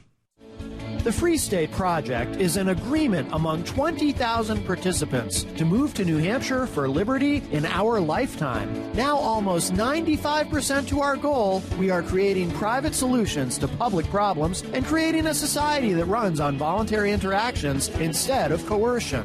We invite you to participate in our cause and be part of our upcoming conference, Liberty Forum 16. Liberty Forum is a premier liberty-oriented conference based in Manchester, New Hampshire, that attracts free thinkers from all over the world. Over the past 9 years, this 3-day conference has grown to attract distinguished speakers and organizations to discuss how to build a better society through free market solutions. This year, our headliner is Edward Snowden, live from Russia. To learn more about attending, exhibiting, and sponsoring this event, please go to nhlibertyforum.com. That's nhlibertyforum.com.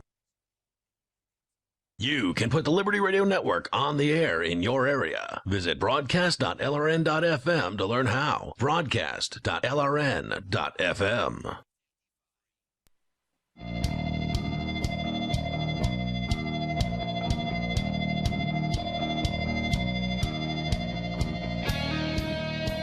This is Free Talk Live. Live Saturday edition of the program. We've discussed the Free State Project in detail with President Carla Gericke in the first hour of the show. If you missed that, you can grab it later tonight at freetalklive.com when it goes up via archive. By the way, our archives are available through an audio form through SoundCloud, and we deliver them via podcast if you like. Or you can actually watch on YouTube because we have a YouTube channel, and our YouTube is now live during our live show. So there's this whole YouTube live thing. I don't know how many people know about it, but it's a thing, and now we're doing it. So that's another way for you to watch some Free Talk Live. You can go to YouTubelive.freetalklive.com, or just go to our website, and there's a link there. And then you can download the archives and listen to Free Talk Live in a variety of ways, all of them for free at freetalklive.com. Now, something that is not free but is pretty darn affordable is saving 20 to 50% off of whatever it is you want to buy through Amazon. And I have been extra patient recently with SaveItPurse.com. I've been buying things that I don't need in any kind of urgent manner, so I've been selecting 50% as my discount. And I've already had 2 or 3 orders fulfilled. I've got one that's shipping, and there's a tracking number, so I'm pretty sure it's not going to, unless it gets lost in the mail, it's going to make it to me. I've gotten the last 3 orders for 50% off of the Amazon price tag because I've been using Bitcoin to make my purchases. And imagine getting 50% off on the things you purchase at Amazon. You can't imagine it because it seems too good to be true. Right, it just sounds that way. We say this to folks. It is kind of, because with some of the fees, it probably comes to 35% off. Yeah, there's a purse still, fee. 35% off. Getting a third off of the things you buy. It's huge. It's like getting a huge raise in your life. Right, 20, 30% off, no problem to get these discounts. SaveItPurse.com. The key is you have to have Bitcoin. That's the only way this is going to work for you. So this is a great reason to look into Bitcoin, to research Bitcoin, and to acquire some Bitcoin, because you will save big time when you use SaveItPurse.com. And again, to learn more about Bitcoin, just go to Bitcoin.com. As we go to the phones, and then coming up, 5 reasons why millennials aren't answering your phone call, because I had asked why. We had discussed, these millennials, they don't want to make a phone call, they want to send texts a lot. And, well, why is that? What are their reasons for it? Mark, you said they couldn't have possibly any good reasons, basically, so we'll give you 5 of them. Oh, I think there are good reasons to send texts. I mean, there are times that sending a text is a superior Yes, mode. but is it all the time? Because for millennials, they just don't want to talk on the phone, is my understanding. So that's what we're going to get into. But first, TJ is on the line. TJ the Spy is on via Skype. Hey, how's it going, Ian? Hey, you're on the air. Well, I'm calling because I wanted some relationship advice. As you might know, I was in a very abusive relationship 10 years ago with the federal government. They had a lot of good things about the relationship, but the problem was I was just very unhappy. It was a bunch of nonsense. And I thought, I don't ever have to work again in my life. I want a job that I really enjoy doing, but I don't really want to have to lie constantly when I do my job. So I recently was approached by someone in the school district here in Keene saying, you should become a substitute teacher. You would be a great teacher. And I just wanted to know. You have a degree in mathematics. You're a really brilliant guy. Yes, that is correct. Yeah. And, I have a degree in math and a degree in computer engineering. And I said, how do you get up every day when the kids don't want to be there? They're calling you awful or stupid, disrespecting you. Why would you want to do that job? And if you, I said, I just want someone to tell me honestly, I do it because I want the money. And as long as I'm getting paid, I don't want to care what happens to the kid. But it seems to me they're all genuinely I do this because I love it. I wouldn't do anything else. I think that's true. I mean, all the teachers I've ever known have always been, that's the reason. You don't get into teaching for the money, generally. I mean, most people really care about helping young people and transferring knowledge. So the question, I don't know, do you think I should do it? I mean, I don't want to, because here's the thing, I'm a very honest kind of guy. I don't really like lying, even though it's part of my job of being a spy is to tell people what they want to hear. The reluctant to get spy. At the truth. That's what a spy does. We lie to get at the truth. We tell people what they want to hear so that they tell us what they really think, and then we report back to our masters saying, hey, this is what this person will do or believe. And I have a problem that I might say to the school administrators, look, I don't agree with what you do. The only reason I pay my taxes here in Keene is I don't want you guys to throw me in prison. I don't support what you guys are doing in any way, shape, or form. Generally, they don't throw people in jail for property tax. If you don't leave the house when they try to steal it from you, you're going to go into a jail cell. Probably not for long, though. Just long enough to get... You'd be under for criminal trespass, I would guess. Well, if you tried to go back... Yeah. If you don't pay your taxes, no, they'll order you to leave. Then they will take your property. You'll get an eviction notice, and you'll be ordered to leave. And if you have not left, you are trespassing at that point. So no, it won't be that you'll be given a warning and cut loose. Mostly, when it comes to property taxes, they'll just steal your home. They steal it on paper, though, and then they send you an eviction notice. And if you do not leave, then they are going to come and send men with guns who will then take you into a cage. He's not scared of jail, because if he was scared of jail, he would just leave the house that they've taken on paper. So what he's scared of is having his house taken from him. Yeah, but you did say that you would go to jail. I'm just saying it is possible to go to jail in that case. Go ahead. Well, I'm afraid I would tell the school administrator the truth, which is like, I don't think what you're doing is morally right. I mean, I agree with you. You're admirable in your intentions to teach the young kids. But why would you say so that in an interview? Like at a job interview, they're asking you questions about how qualified you are. I think it's probably, what'll happen is government workers will come like, what do you really think about Common Core? And a good politician will say, there are many good things and bad things about it. But the thing to be a government worker, you can't have an opinion on anything. The best opinion is, I've never really thought about it. People are always trying to stab you in the back. So it's best to keep your opinions to yourself. Don't be honest with anybody. And you're saying this as a former government employee, so you know what it's like. Yes. Anybody who's worked in the military know, like, if you want to get promoted, the best way to not get promoted is to stick out and, say something that you really think you shouldn't say. Great point. So is your question, should you be honest about your opinion with the administrators? Should he go to work at the school if he doesn't think he can be honest? I say, should I go back to this abusive relationship? Like as a domestic violence victim where I was dependent on them for a job and money. I don't need their money anymore. But should I go back because maybe I'm like a masochist? I like being abused. Well, I think it is one of the least offensive government jobs. I mean, they're not actually aggressing against the teachers, at least, are not aggressing against peaceful people. Certainly, the students have been, the parents have been threatened to send their kids to the school in the first place. But ultimately, that's not the teachers doing, and they're just doing their job. So I think that a lot of us have had over in the history of us going to government schools have had those outstanding teachers that are memorable. Like I can remember the names of the teachers who were the best. The other ones, I really can't remember their names. And I think you can have an impact. Say if a kid was like, I don't want to do my homework, I would say, you know what, that's perfectly fine because you know what, you're an adult. I can't force you to do anything you don't really want to do. That is how life works. Unfortunately, if you don't do the homework, if you're willing to accept an F, that's fine. But apparently I'm willing to bet you I would be yelled at if I don't punish these kids for not doing what they're told. Like if I told them the truth, which is as an adult, you can do whatever you want.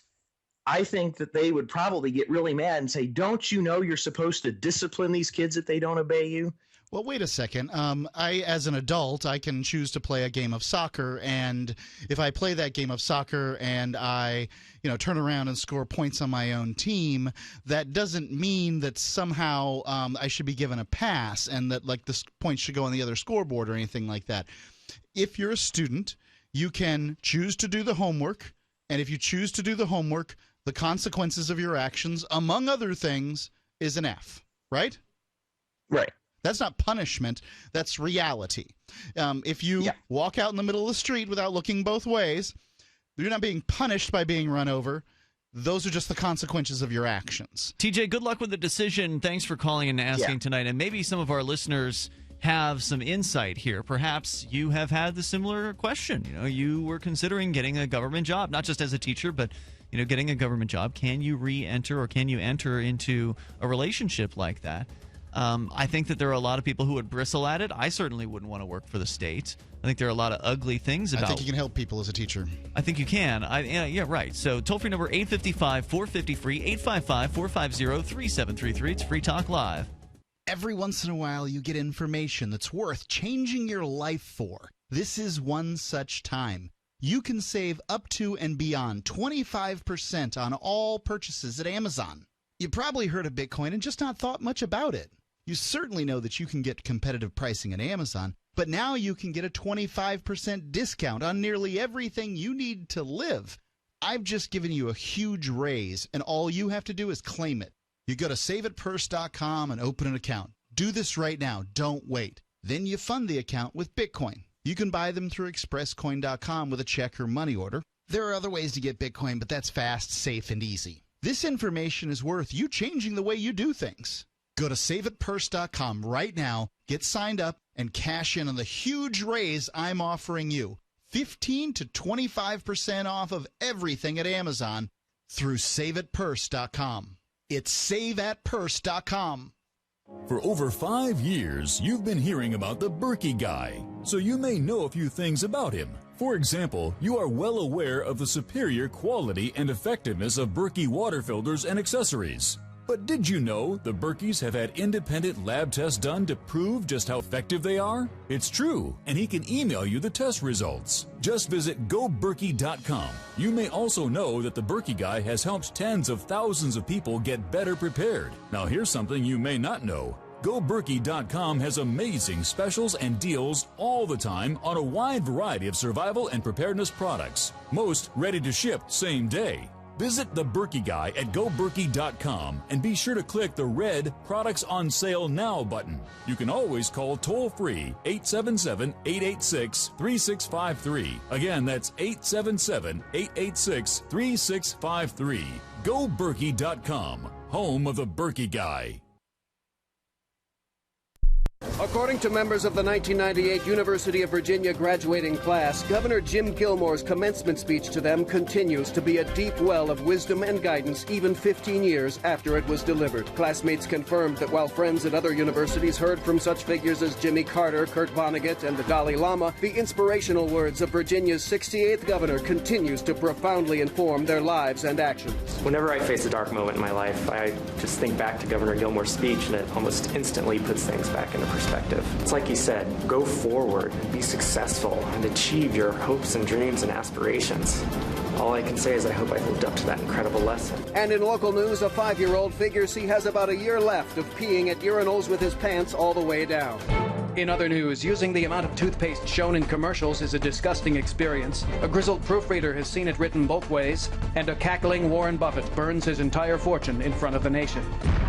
This is the Onion News Network.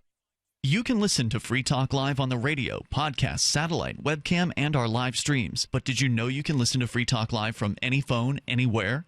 Add this number to your phone, 213-493-0308. It's a long-distance call, so make sure you're familiar with your phone's calling plan. The Listen lines are airing the latest episode of Free Talk Live 24 hours a day, including our live shows. Call 213-493-0308. That's 213-493-0308. This is your Robertson Roberts Brokerage Daily Precious Metals Update. On Thursday, gold is $12 higher at $1,155 per ounce. Silver is up 18 cents at $14.92 per ounce. Bitcoin is trading at $384 US. Both silver and gold have made big moves this week, driven by bad economic news. If you want to know more, give us a call at 800-874-9760 or online at rrbi.co. You can connect with the Liberty Radio Network via our Facebook page at facebook.lrn.fm. That's facebook.lrn.fm.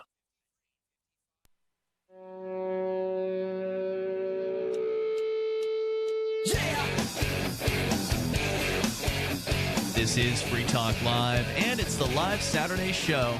Our toll-free number is 855-450-FREE, 855-450-3733. Tonight, it's Ian. And Mark. And coming up, 5 reasons millennials aren't answering your phone call. We had discussed briefly earlier the differences between many millennials and older generations in that millennials just don't seem to want to talk on the phone. Why is that? So far, no actual millennial has called to explain it. So maybe Inc.com will get into it for us here. Toll-free number 855-450-FREE if you want to join us. Also, Skype username is lrn.fm. You can comment on anything you want to discuss. Let's go to the phones and to your thoughts here. Mark is listening in Wisconsin, in Madison, to WXXM. Hey there, Mark. What's up, guys? How you doing? You're on the radio. Go ahead, sir. Well, first of all, I used to drive a city bus here. And obviously, this is a college town, so there's a ton of students out here. And they're crossing the street, and they're looking down in their handhelds, or they got their earphones on, their buds, and they have no idea what's going on around them when crossing the street. I think anybody that is texting or whatever they're using while they're walking and crossing the street, after there's an incident, double or triple or quadruple their insurance premiums after the incident. Wait a minute. Whose insurance? The driver? No, the person that's using the handheld. But they don't really have insurance for walking, right? The driver, well, you got to find them. We have to come up with some way that person that's being distracted gets hit by a car because I'm pretty sure getting hit by a car is going to be enough. Like if you get hit by a car and the word's going to get out, and so people are going to pay attention that, oh my God, Johnny got hit by a car while he was texting. Maybe I shouldn't do that when I'm walking across the street. I think that's all you really need. I mean, there's as many texting accidents as there are, right? And so far the word hasn't got out. I'm not recommending that people go squash texters or anything like that, but so far what your plan isn't working. Well, how bad is this? Is this an epidemic? Car to pedestrian or car to car, even though somebody has to come up with, maybe even if you're a pedestrian, come up with an app. You know when you're backing up your car and it beeps, and when you're about to hit an object, the beep goes faster? Yep. Maybe they can come up with an app. So you're about to get hit by a car, that whatever you're listening to speeds up. Beep, beep, beep, beep, beep, beep. You're about to be hit. I think it's very creative, but probably not going to be adopted. I don't know, man, because people are dying out there. And worse than dying, because dying's the consequence of the action. Walking around with headphones on while looking at your phone, the consequences of that are dying, right? People have been dying forever. Wait a second, people have been dying forever, but this is a new special kind of dying, right? Your ancestors didn't go shove beeswax in their ears and then look at their feet while they were walking through the jungle. Yeah. Yes, lions and tigers have been around and they have killed people, but this is a new special kind of dummy. And so, the problem isn't that they're dying. The problem is they're annoying.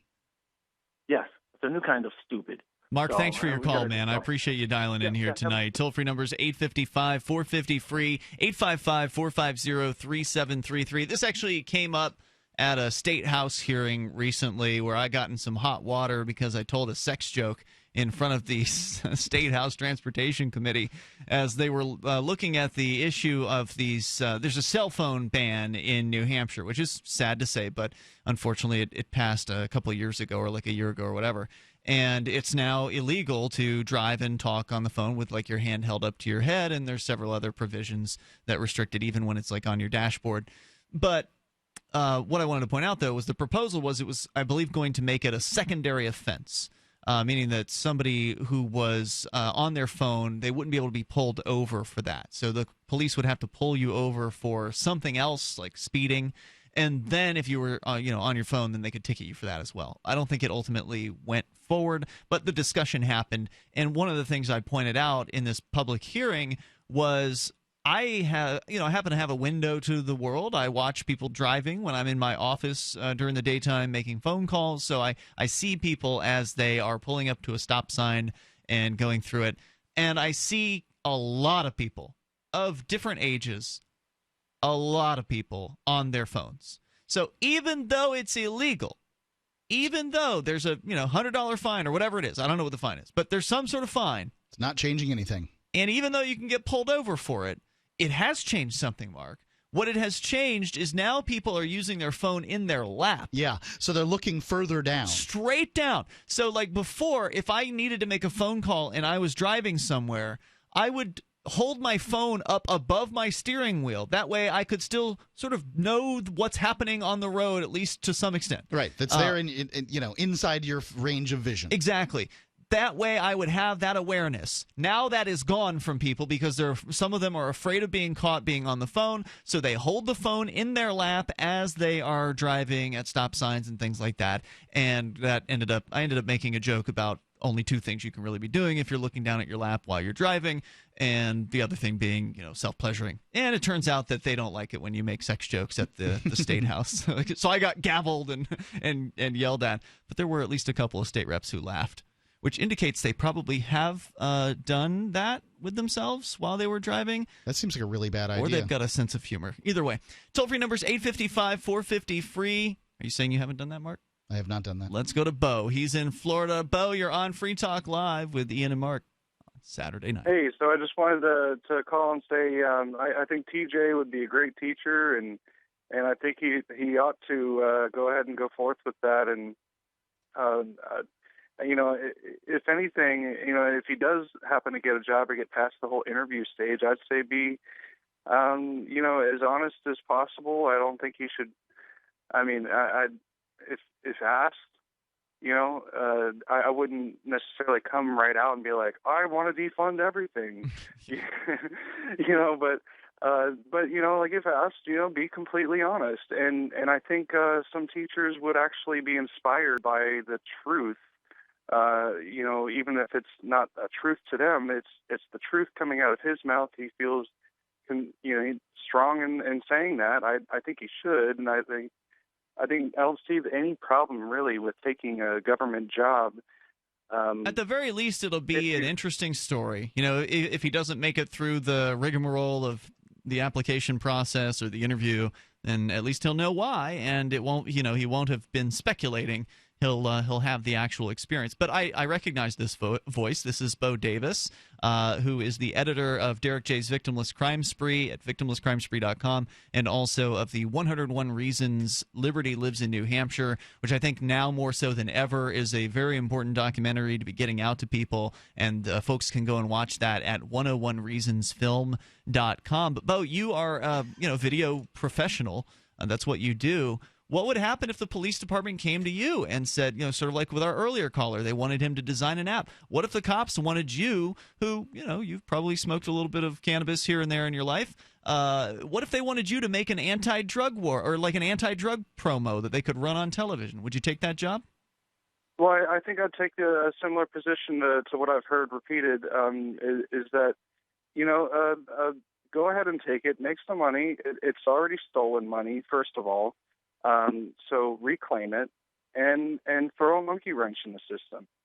And you know what? I also want to comment too on this. How would you throw a monkey wrench in the system of a drug promo, an anti-drug promo, like put hidden messages in? I can't remember what it was when the inmates at the state prison designed some kind of state seal or town seal for some place in Vermont, but they inside the spotted cow they put a pig, a pig in the shape of the cow for the police cruiser symbol. So I mean, there's always ways to monkey wrench. It's amusing. Okay, cool. I think everybody was amused. Well, yeah, and you know what? As far as this phone thing, by the way, I've been called a millennial. I'm 29 years old, almost 30. Yep, you're a millennial. And I guess so. And you know what? I think my interpretation on this issue here is that I think millennials, as it were, have adopted, or they've seen the benefits of being able to send quiet transmissions, for instance. You can talk to somebody without somebody else hearing or overhearing. So privacy is a very important thing. That's a good point. Although keep in mind, if you are texting, you should probably be using an app like Signal, which actually encrypts your text messages, because if you aren't encrypting your texts, then you really don't have privacy, because then the cops can come in there any old time they want and get the phone records from your phone company, and then they'll have all your texts. So check out Signal. It's a great encryption app, and it's totally free. Bo, thanks for calling tonight, and our listeners, if they haven't yet, should definitely go and watch Bo's movies. I had the pleasure of being the executive producer for Victimless Crime Spree and a co-producer on 101 Reasons Film. So go to 101reasonsfilm.com, victimlesscrimespree.com. Hour number 3 on the way. Texting versus calling. What's the best? Free Talk Live has partnered with Amazon, the largest internet retailer. Imagine a department store category, and Amazon has it. Books, electronics, office products, furniture, jewelry, automotive, toys, clothing, sporting goods, and dozens of other categories. Now you can shop and support Free Talk Live by entering Amazon through our website. Go to shop.freetalklive.com, and Amazon will send us a portion of your purchase. You're going to do the shopping anyway, so remember to enter through our site at shop.freetalklive.com. That's shop.freetalklive.com. As a pioneer of the e-commerce movement, Overstock.com is proud to be the first major retailer to accept Bitcoin. Overstock was the first because Patrick Byrne, Overstock CEO, firmly believes in personal freedom and cryptocurrency. Over the past 16 years, Overstock has furnished over 18 million homes with a diverse line of products to suit everyone's unique styles and preferences. Support Overstock and freedom of choice while enjoying free shipping on orders of 0.211 Bitcoin or more. If you want to move to the Free State and you're looking for some real estate. Oof, I think we've all had enough of that jingle, don't you? If you're going to invest in property in New Hampshire, it just makes sense to support a Liberty-friendly realtor. Call Mark Warden of Team Porcupine Real Estate for investment property or rentals in the Free State. Or visit his website. Come on, you know it. PorcupineRealEstate.com. Did you know that you can listen to and watch Free Talk Live during our live shows 7 days a week from 7 to 10 p.m. Eastern via our studio cam at cam.freetalklive.com? Not only that, but you can also chat with other listeners at the same time. Do I need to mention that both the studio cam and chat room are totally free? Outside of Free Talk Live's live hours, you won't see a cam feed, but will hear audio from the Liberty Radio Network. So listen, watch, and chat all free at cam.freetalklive.com. That's cam.freetalklive.com. You're listening to the live edition of Free Talk Live. Hour number 3 is next after the news here on the Liberty Radio Network at LRN.FM. From Keene in the Shire, the Liberty Media capital of the world, this is Daryl W. Perry, host of FPP Radio News for Saturday, February 6th, 2016. Silver is trading at $15 per ounce. Gold is valued at $1,174 per ounce. And according to BitcoinAverage.com, the average price of Bitcoin is $381.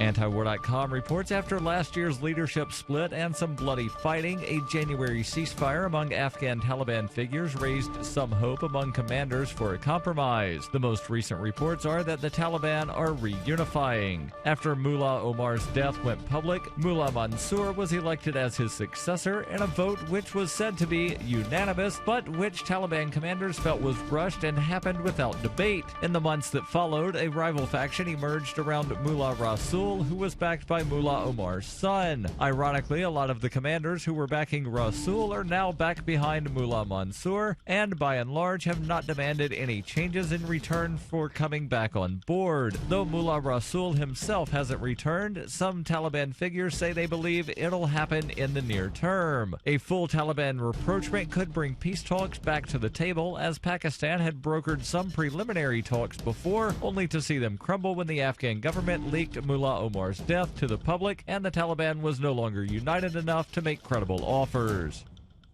You can support FPP Radio by shopping online. Whether you're looking for precious metals, bitcoins, or books, you'll find that and more at shop.fppradio.com. Every purchase you make from one of my affiliates, like Namecheap and Amazon, at shop.fppradio.com helps fund FPP Radio. That's shop.fppradio.com.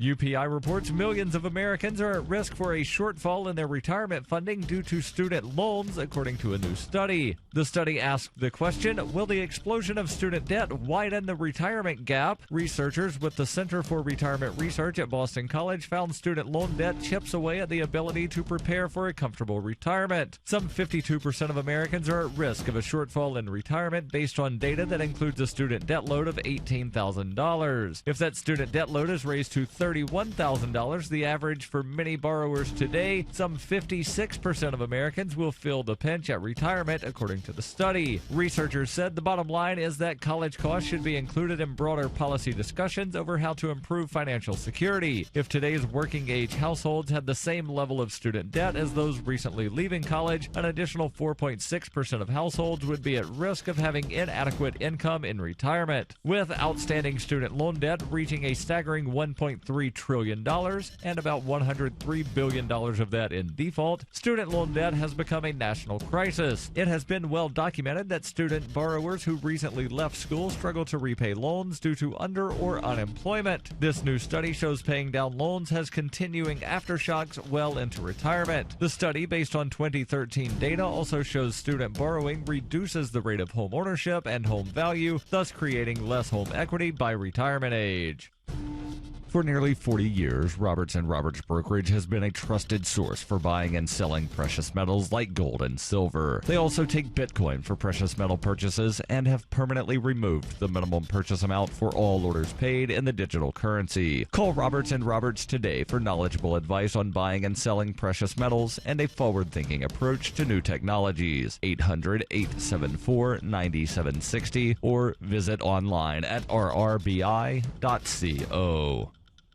Reuters reports a federal judge on Friday granted a preliminary injunction stopping the distribution of surreptitious video taken by anti-abortion activists who allege Planned Parenthood staff discussed the illegal sale of aborted fetal tissue. The National Abortion Foundation, the NAF, a nonprofit representing abortion providers, accused the Center for Medical Progress and its founder, David Daleiden, in a lawsuit last year of illegally infiltrating and recording its private meetings. San Francisco federal judge William Orrick last year issued a temporary order prohibiting the distribution of the video, which he extended on Friday until the litigation is over. Orrick said he reviewed the videos and found no evidence of criminal activity by NAF members. Derek Foran, an attorney for the National Abortion Foundation, said they are pleased. Daleiden was indicted last month by a Houston area grand jury on a charge of tampering with a government record. He was offered a probation deal, but his lawyer said he planned to reject it. This has been FPP Radio News, online at fppradio.com. Friends of local man Carl Brewster told reporters this week they are all absolutely at a loss as to how he is not completely depressed. I've known Carl for years now, and he really is a great guy, super nice. But honestly, I don't know how he doesn't go home and cry himself to sleep every night. I mean, he walks dogs for a living, and no one will ever date him. I really don't get it. Saying that they were baffled at how their close friend managed to remain even moderately happy day in and day out given his life circumstances, sources confirmed they were regularly confronted with Carl's perplexingly gregarious and affable demeanor. I mean, Carl's life really, really sucks, but somehow he manages to wave good morning to me every time I see him, and he always has this big smile on his face. Maybe he's on some kind of medication. Things have always been really awful for Carl, but he's never really been depressed. I mean, I make 3 times as much money as him, and I'm totally miserable. Honestly, we all thought he would have killed himself by now, but he hasn't. This is the Onion News Network.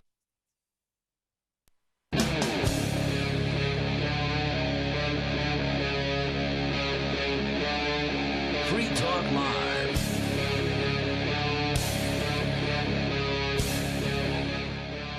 It's Free Talk Live. Join us here toll free, 855-450-FREE, 855-450-3733. With you tonight for this live Saturday edition, it's Ian. And Mark. In the last hour, we did come up upon this issue due to one of our callers about texting and millennials. And specifically the idea that millennials are more likely to text rather than call. In fact, some are actually uncomfortable when they're on a phone call. So I'd ask the question, well, why is that? You know, what is it about being a millennial? Why are millennials more likely to be using text? And, of course, the question still is out there for anybody that wants to call in and join the discussion. Of course, you can also bring up anything you want. That is the point of Free Talk Live, the toll-free number, 855-450-FREE.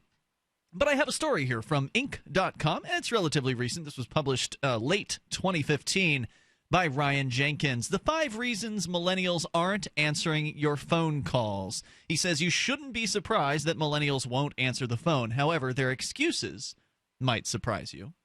Texting has overtaken calling as the most popular mobile function across all generations. Really? That's interesting. Doesn't even make any sense to me. With millennial women using SMS 3 times more often than calling, according to the mobile research agency Reality Mind. Phone calls have been second fiddle to texting since 2007, when Americans sent and received more text messages than phone calls for the first time, largely thanks to the launch of the iPhone. Well, I'm not sure that I like the counting method here.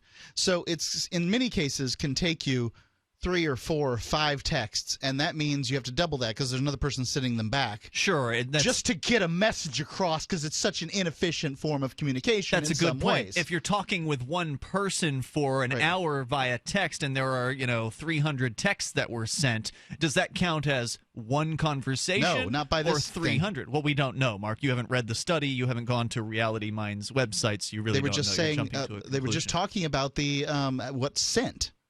There were more text messages. That's what it says sent. here, but you haven't read the study, so you don't really know for sure how they're doing the comparison. Largely thanks. Maybe they're comparing like phone numbers within hours of time. I don't know. That's the only way they could count it. How are you going to count a conversation? A text conversation could go on last for days. Hours. That's a good point. And really, I can have more than one conversation in a telephone call. So aren't you saying that really that everybody I've ever texted with would only each person would only count as one? I mean, I'll give you that. It's a faulty method of looking at it, but it's all you got then, right? Like if so, you want to compare it. That's what you got to do. Prior to 2007, there weren't as many texts as there were calls, and then after that, it shifted. Since 2007, the number of texts sent now outnumber the number of calls made. That is far less exciting, but a much more clear way to say it. It's still a true statement. Largely thanks to the launch of the iPhone and to millennials. The iPhone was texting nirvana for millennials because of its virtual keyboard, multi-touch interface, predictive text technology, and the saving grace of the entire millennial generation, automatic spell check.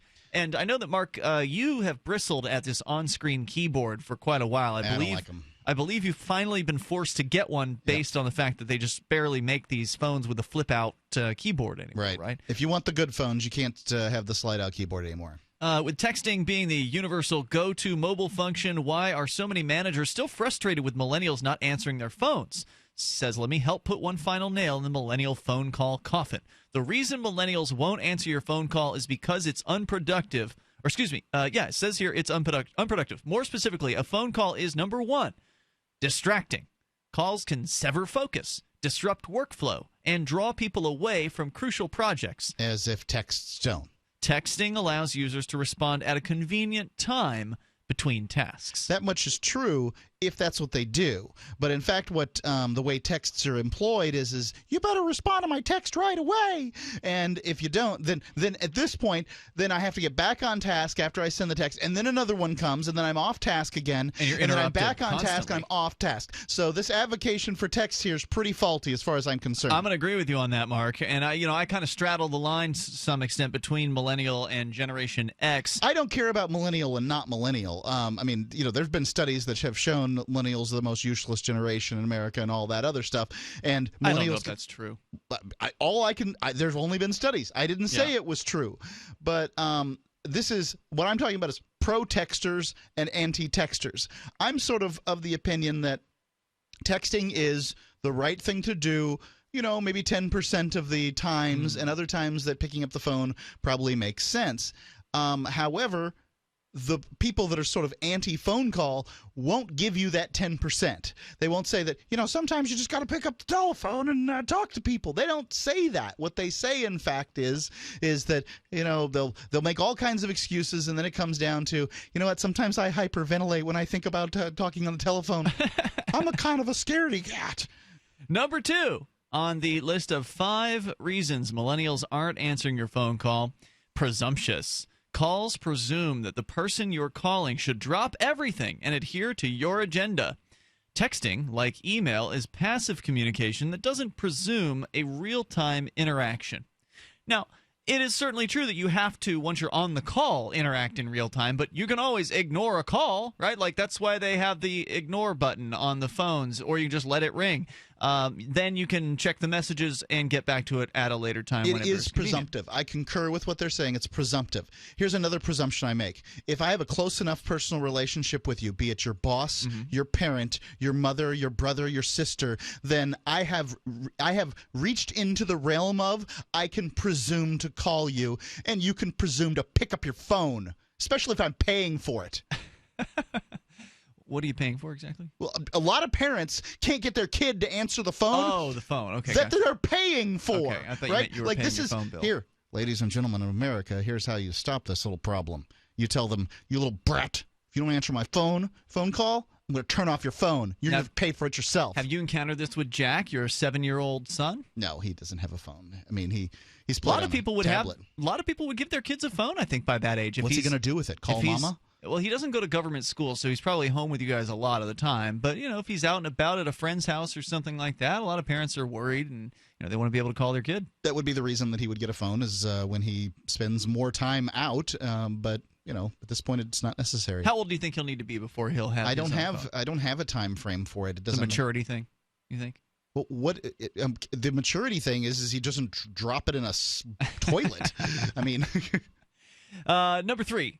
So, again, on the list of 5 reasons millennials aren't answering your phone call. Number 3, superfluous. Calls give the perception of more airtime, so callers can neglect to gather the necessary information up front and will talk out loud until they land on the intended message, meaning that people are meandering. They're more likely to meander on a phone call. Texting forces you, they say, to put your thoughts into words, which can be edited or condensed, and allows you to communicate the essential information for maximum efficiency. Yeah, but it doesn't allow you to I agree. Yep, I'm for that. Okay. But it does not allow you to portray emotion and tone. That's true. It strips all that away. And that can be really, it can be hurtful in these conversations. I've tried to have these conversations, and I'm just not interested in tapping out an essay with my thumbs on a touchscreen, okay? So, get groceries. Shouldn't you say please? Whatever. Yeah. I'm just coming up with something. Right. And, oh, God. Now, once you've gone into 2 texts or 3 texts to explain things, you're into the why didn't we have a telephone conversation thing. Or, the person is having certain feelings, they're irritated, and maybe that doesn't come through via text, or maybe it comes through too much. I mean, you strip out all of the subtleties of voice-to-voice communication. Of course, being on the phone strips out the subtleties of face-to-face, eye contact and that kind of thing, body language. So it's like one level down to be on the phone, and then down below that is texting. I think it really does take away a lot. Well, no, texting has to go down even farther than, say, email. On email, I mean, I can type, 50 or 60 words a minute, whereas texting, I'm down to, I don't know, maybe 10, 12, 20 words a minute. Toll-free number tonight is 855-450-FREE. You cannot text the show. Add to that the joys of autocorrect that throw in, when you're trying to, landing in Cincinnati, and then you got to go back pops and in clitoris instead, and then you're trying to communicate with people, and the phone's messing things up. Has that actually happened to you? Not specifically, but there's some really good autocorrects out there. Toll-free number 855-450-FREE. The remaining 2 reasons why millennials aren't answering your phone calls. How do you feel about the matter? Whatever your generation, it's Free Talk Live. Every once in a while, you get information that's worth changing your life for. This is one such time. You can save up to and beyond 25% on all purchases at Amazon. You probably heard of Bitcoin and just not thought much about it. You certainly know that you can get competitive pricing at Amazon, but now you can get a 25% discount on nearly everything you need to live. I've just given you a huge raise, and all you have to do is claim it. You go to saveitpurse.com and open an account. Do this right now. Don't wait. Then you fund the account with Bitcoin. You can buy them through expresscoin.com with a check or money order. There are other ways to get Bitcoin, but that's fast, safe, and easy. This information is worth you changing the way you do things. Go to saveitpurse.com right now, get signed up, and cash in on the huge raise I'm offering you. 15 to 25% off of everything at Amazon through saveitpurse.com. It's saveatpurse.com. Don't complain about your cable bill going up and up and up. Do something about it. Grab a pencil and jot down this special number, 1-855-905-MY-TV. The more cable TV rates go up, the better digital satellite TV looks. Say goodbye to the cable guy and get more of your favorite channels in 100% digital quality for less money. Call 1-855-905-MY-TV. Sign up for packages starting as low as $19.99, and there's no equipment to buy. You get free HD TV upgrade, a free DVR upgrade, and free professional installation. You control what you watch when you watch it. Record your favorite shows, pause and rewind live TV, even skip the commercials. Watch local channels too. At just $19.99, what are you waiting for? Pull out your major credit or debit card. Call 1-855-905-MY-TV. 1-855-905-MY-TV. Say goodbye to the cable guy. Cut costs and get more. 1-855-905-MY-TV. 1-855-905-MY-TV. Since time began, tyrants have taken aim at personal liberties. Now there's a movie that aims back. The government has no more right to tell us what to put in our bodies than they have to take our guns or tell us what books we can read. 6 drug police were eaten by bears while raiding a marijuana farm. On your knees, you dirty hippie! Jesus. On your knees! What's the problem, officer? Today, many cops who enforce pot laws do so only because it provides them with cushy jobs, good benefits, and a chance to push people around. I was an undercover narcotics officer. The drug war is nothing but a farce. The Second Amendment says you got to keep you and your get intact. Guns and Weed, The Road to Freedom. A film by Michael W. Dean and Nima Vadadi. DVD available now at gunsandweed.com or on Amazon. That's gunsandweed.com. Makes the perfect gift. Remember, that's gunsandweed.com. LRN.FM is proud to announce our official listening apps for Android and iOS devices. Now you can easily tune into our streams anywhere, anytime on your smartphone or tablet. Just visit apps.lrn.fm or search for LRN.FM in the Android or Apple app stores. Please download, rate us 5 stars, then share the link on your social media, and let your friends and family know how you're listening to LRN.FM. Download it now, free, at apps.lrn.fm. Are you tired of governments murdering people around the world?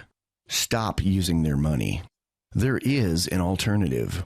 Bitcoin is a stateless free market non-political currency. Bitcoin cannot be inflated or controlled by any government. By using their money, you are helping the state. Stop doing it. You have an incredible alternative available now. Learn it, use it, spread it. Get started with Bitcoin at bitcoin.com. That's bitcoin.com. While our satellite channel is free to listen to, it's not free for us. You can help us cover our satellite costs with the chip in on the right side of the page at lrn.fm.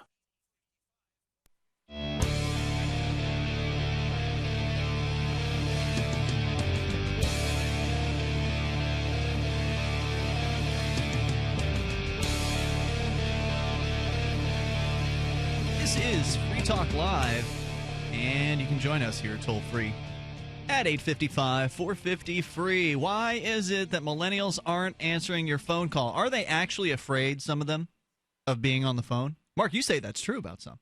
We've certainly read things about that. And they're intimidated. Yeah, that voicemail gives people anxiety.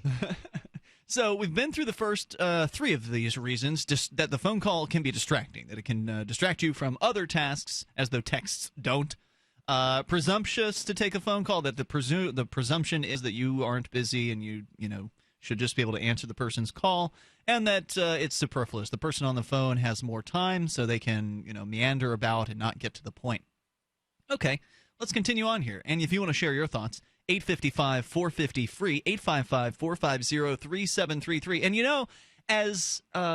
as consistent in our lives as these phones are today, and they are, most American adults, most Americans have one of these smartphones. I think the last numbers I saw were I think a year old at this point. It was 60% of American adults at that point, I believe, had smartphones. Yeah, I can imagine what the number is now. Yeah, it's probably getting up towards 70. It's huge, the amount of people that have these things. This is a terrible thing for Apple, by the way, is because now everybody's got, a smartphone. They're not market penetration is so deep that sales are dropping. So you've got this phone. It's pretty ubiquitous, and a lot of the time is that you spend is spent in front of a phone in these days. But you still need to have a business card in your wallet or in your pocket, because who the hell looks at business cards on their phone? That doesn't happen, right? I've never done it. No one's ever said, "Hey, let me send you my business card on the phone." It was a thing at one point. There was these infrared. Did you ever do it? Yes. How many other people were doing it? It was pretty rare. It was a thing. Okay, so it wasn't really a thing then. Right? Okay, well, it existed. I did it a few times. Yeah. So business cards are still a thing, and getting them affordably is a challenge. But if you go to Vistaprint.com and use code FTL, you'll get 500 business cards starting at just $9.99. And they don't just have business cards, they've got all kinds of cool stuff for your home-based business or small business. Postcards, flyers, banners, apparel, invitations, what you need, they likely can help you. And the customer service experience is excellent. In fact, they guarantee that you'll love your products every time, or they will make it right. And it's super easy to use. You can customize the text on the card, colors, backsides, and more. You can upload your own logo or upload the entire design. That's what I did with mine when I went through Vistaprint.com. I ordered some Derek J's Victimless Crime Spree palm cards.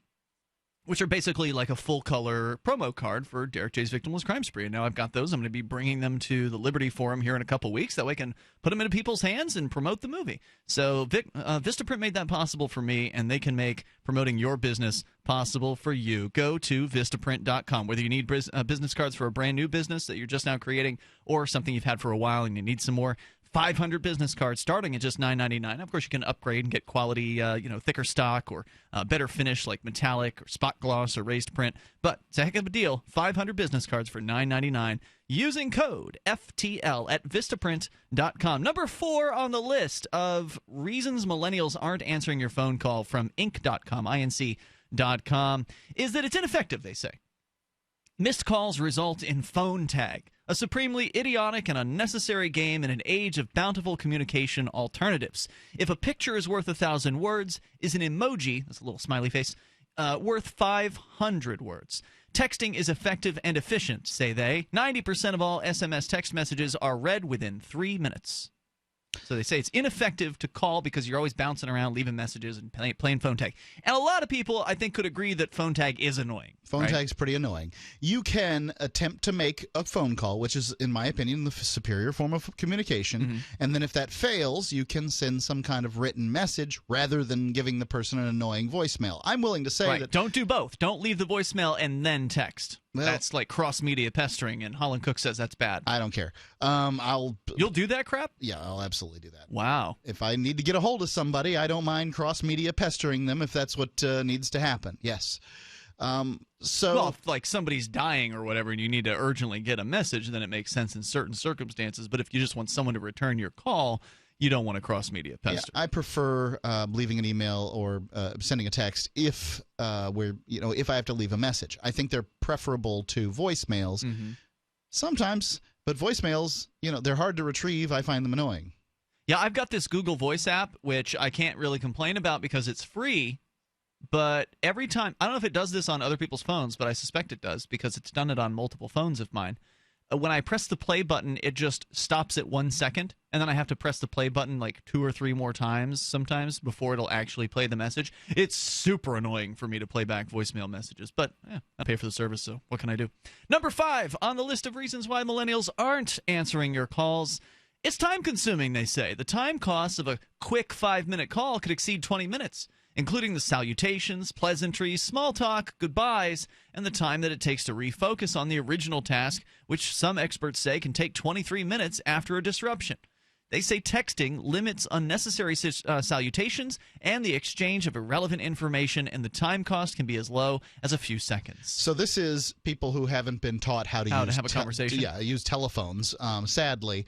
And I find it in my line of work is that, maybe it's cultural. I don't know the answer to that. But some people find it necessary to have this, 5-minute introduction where they ask you about your kids and how your day is going and all that stuff. Cut the crap. And that's fine if that's how the relationship is or whatever. But honestly, let's get down to it. Like, if I'm calling you to give you some quick orders or whatever, well, Let's go. We can get it all done. That's how I've always approached my calls. I make calls to radio stations to pitch the show, Free Talk Live, to them to try to get on more stations. We're on over 160 today, and a lot of that comes from just making calls to people. You can't get away with just sending the program director an email. You got to get that guy on the phone. But the thing is, you have to respect the person is busy, and this is where people screw up, I think, Mark, is that they just sort of meander around and they talk about all this superfluous crap, trying to sort of make their way into the main topic of discussion. I'll just ask the person straight out, do you have a moment? And if they do, I jump right into whatever it is the reason I'm calling is, and just ask them the question, have you listened to the show, or whatever the point we're at in the prospecting process. But if they don't have a moment, then that gives them the opportunity to bow out, right? Like they've answered the phone, they're in their office, they picked up the phone because they thought it was the general manager calling them or whatever, they were expecting someone else's call, they get me. And then I give them the chance to get out of it. And, it's up to them what they do next. Next up here, after a recent keynote presentation, says the author at Inc.com, I delivered on the topic of communicating to millennials, and I was approached by an audience member who was anxious to share his experience of communicating with them. The gentleman was a manager of a team full of millennials, and he described his initial frustration with his team not answering his phone calls. Rather than demanding the team cater to his communication preference, he decided to test out texting. He ended up saying it was much more productive. The gentleman now texts his millennial team every afternoon before his commute home, and in the message he provides the necessary correction or direction that his team needs to be efficient and effective. He says, "After my texts, it surprises me how often I find my team that evening back online eagerly working." So he says that it works. I think it's fine, especially if you can do a text blast in that circumstance, if it works for you. Toll-free number tonight, 855-450-FREE, 855-450-3733. You can join us here, and this is Free Talk Live. Today, more than ever, it's imperative that you protect your digital privacy. EDEC Digital Forensics, Signal Blocking, Anti-Radiation, Anti-Surveillance Faraday Bags shield the contents of your phones, tablets, and key fobs from 4G, Wi-Fi, GPS, Bluetooth, NFC, and more. Find us at edecdf.com/radio or call us now at 805-222-4584. That's 805-222-4584. Radio listeners get 20% off your order. Hunters, anglers, campers, and survivalists. Get back to nature. Expand your horizons with the highest quality, most versatile, unique slingshots and sling bows on the market at slingbow.com. Slingbow products are compact and models start from just $17.98. They're perfect for your bug-out bag or storing in your vehicle. Give yourself and your loved ones the excitement and tradition of slingbow. A new frontier in archery and truly modern twist on this primitive survival tool. Feel the thrill only at slingbow.com. The warning signs. At first, he made me feel special. He promised he'd look after me, provide for my future. He broke every promise he made. Millions of Americans afflicted. I was ready to leave, but he told me he'd change. So I gave him another chance. I was such a fool. The consequences. Things only got worse. He started making my decisions for me. About my job, my kids' education, my money. My safety, my future. He took away my choices, but I kept going back to the same politicians. The diagnosis? Battered voter syndrome. I fell for the same old lies. They were just playing with my emotions, telling me what I wanted to hear. That's not right. Stop the insanity of voting for the same old abusers. Declare your independence from the two-party system and join the New Hampshire Liberty Party today at nhliberty.info.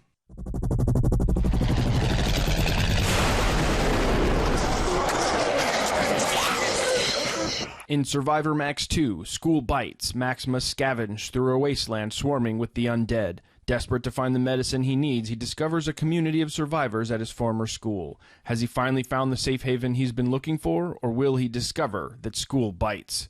Look for Survivor Max on Facebook, read reviews on Amazon, and read Chapter 1 at SurvivorMax.com. The three most important things you can do for Free Talk Live are: 1. Share one episode a week on Facebook or in some other social networking site. 2. Buy the things you buy online through shop.freetalklive.com. 3. Give $5 a month to the AMP program. You likely buy all kinds of things online. Amazon is the largest online retailer. You can get what you need at the same prices with free Super Saver shipping by going to shop.freetalklive.com. Please do your online shopping at shop.freetalklive.com. Why did you move to the Shire? I moved here to the Shire because there's other people around who take liberty just as seriously as I do. I moved to the Shire because I saw videos of people challenging authority and thought that I could get support myself. It called to me, like, do this right now. I wanted to be around people like me who got it. And once I got here, I knew there was nowhere else that I wanted to be. I've always wanted to change the world. So I moved to the Shire to join people who were actually working towards doing the same thing.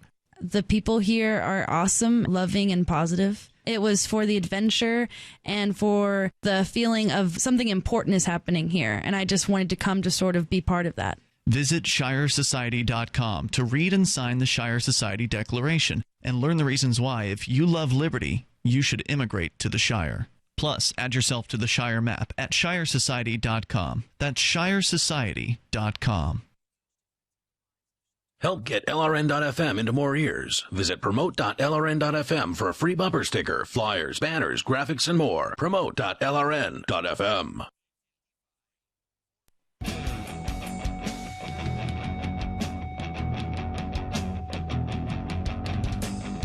It's Free Talk Live Saturday show. Toll-free numbers 855-450-FREE.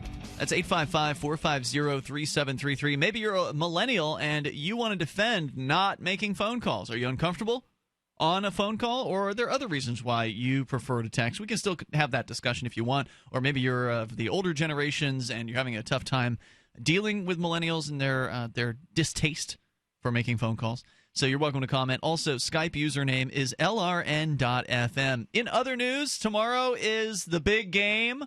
What are the rules, Mark? You're a salesman for radio.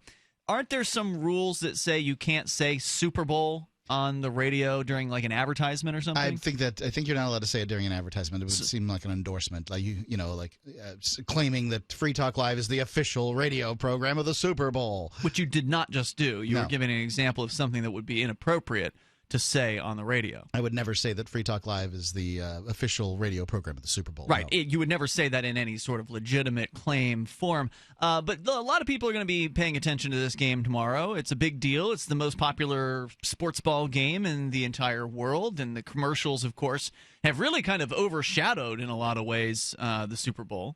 A lot of people get more excited, it seems like, about what advertisements they're going to see rather than what's going to actually happen during the game.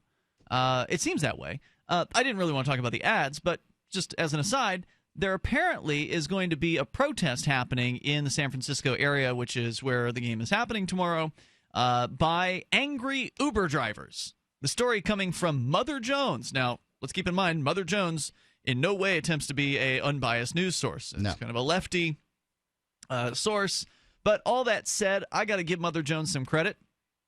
They've done a couple of articles on the Free State Project over the years. One of them was about Keene years ago, and Mother Jones was the only of all of the different news agencies that I've done interviews for, and I've done countless interviews for various different activist purposes here. Mother Jones is the only one who called with a fact checker. They actually employ someone who checks the facts, the claims in the articles. So they have the writer. The writer does the interviewing, the journalism, and all that, and then they send it off to an actual person who looks over the article, calls up the people that the writer interviewed, and said, did they get this right? Did they get this right? And they just go down the claims. Wow. It was really impressive. It's like journalism. Yeah, I was shocked by it. So kudos to them for that. The story from Josh Harkinson over there, just published yesterday. A disruptive smartphone app turned Uber into a $50 billion global juggernaut. Now, a group of disgruntled Uber drivers with the help of their own smartphone app is aiming to kneecap the car-hailing service precisely when and where it will be most in demand. Super Bowl Sunday in the Bay Area.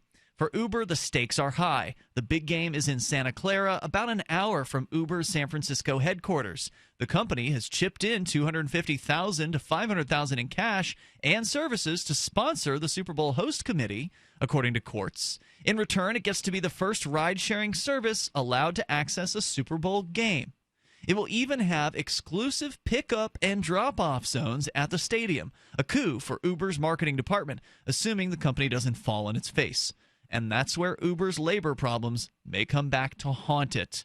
The drivers, who often make less than minimum wage, they claim, are angry because the company... Not the drivers I've talked to. Yeah. I've made as much as $20 an hour working as an Uber driver. Although the other night I made like a little less than $10 an hour. They give you a printout of when times are busiest, and you can, focus on those times, and you'll do fine. The drivers who are angry because the company slashed fares nationwide over the past month, and on Monday, several hundred of them protested at the Uber offices in San Francisco and New York. And further, I don't know if they get into the details on the lawsuit, but there's actually a lawsuit in California against Uber, basically by these angry drivers who, in California, are far more entitled than your average Uber driver anywhere else, because it's California. The California drivers are suing Uber for the purpose of having Uber basically being forced by the state to treat its drivers as though they're employees rather than independent contractors. And that case is still working its way through the court system. I don't think they're going to have much luck with it because they really are independent contractors. I hope they won't have much luck, because if they do succeed, it will completely gut Uber's business model, and that would not be good for any independent contractor in any business anywhere, because then anyone who's an independent contractor who wants to come in and start bitching about not getting health care coverage and whatever else, would be able to use the government to flip their employment agreement or their contract with the company. Anyway, the group behind the San Francisco protest, called United Uber Drivers, has pledged to hold a massive strike on Super Bowl Sunday, and some Uber drivers in other cities have said they'll do the same in solidarity. According to the industry publication Rideshare Reports, the drivers intend to slow highway traffic near the stadium and inundate the streets around crowded Super Bowl events in San Francisco. Not only are they going to not pick people up for rides, they're going to go get out and jerks. Drive slow. Yeah, thanks so much. Yeah, that's not cool at all. That might not be all. United Uber drivers did not respond to emails from Mother Jones, but downloading the group's special iPhone app offers a bit more insight into its plans. Other messages. So here's what the message says. So you download their app, which is, I guess, being used to organize this protest. And it says, it's got the name of the driver, Uber and Lyft drivers. We are waiting until this app reaches into every Uber driver's smartphone. This will bring us together and enable us to communicate well and strike effectively. All we need you to do is install this app on your smartphone and follow instructions. United Drivers sends to your phone. We can do this before the Super Bowl. Well, I don't know how they're going to know if every Uber driver has installed their app. I don't think they have that data on how many drivers Uber has in San Francisco. And, well, anyway, let's go on. Other messages explain that when a push notification is received through the app, all drivers will be asked to go offline simultaneously, supposedly crippling Uber's network. Quote, we need you to invite every Uber driver you know, unquote, says the first message written in November. And it continues saying this communication technology will allow us to invite, unite, and strike effectively without any fear or loss of the business relationship with Uber. So here's what sort of stinks about this notion. Now, Uber takes, 15% of the... They actually just changed it. I think it might differ by the market. Yep, it does. But in New Hampshire, it was 80% is what's given to the drivers. That's now down to 75%. Okay. So Uber's taking 25% off the top. So they take that.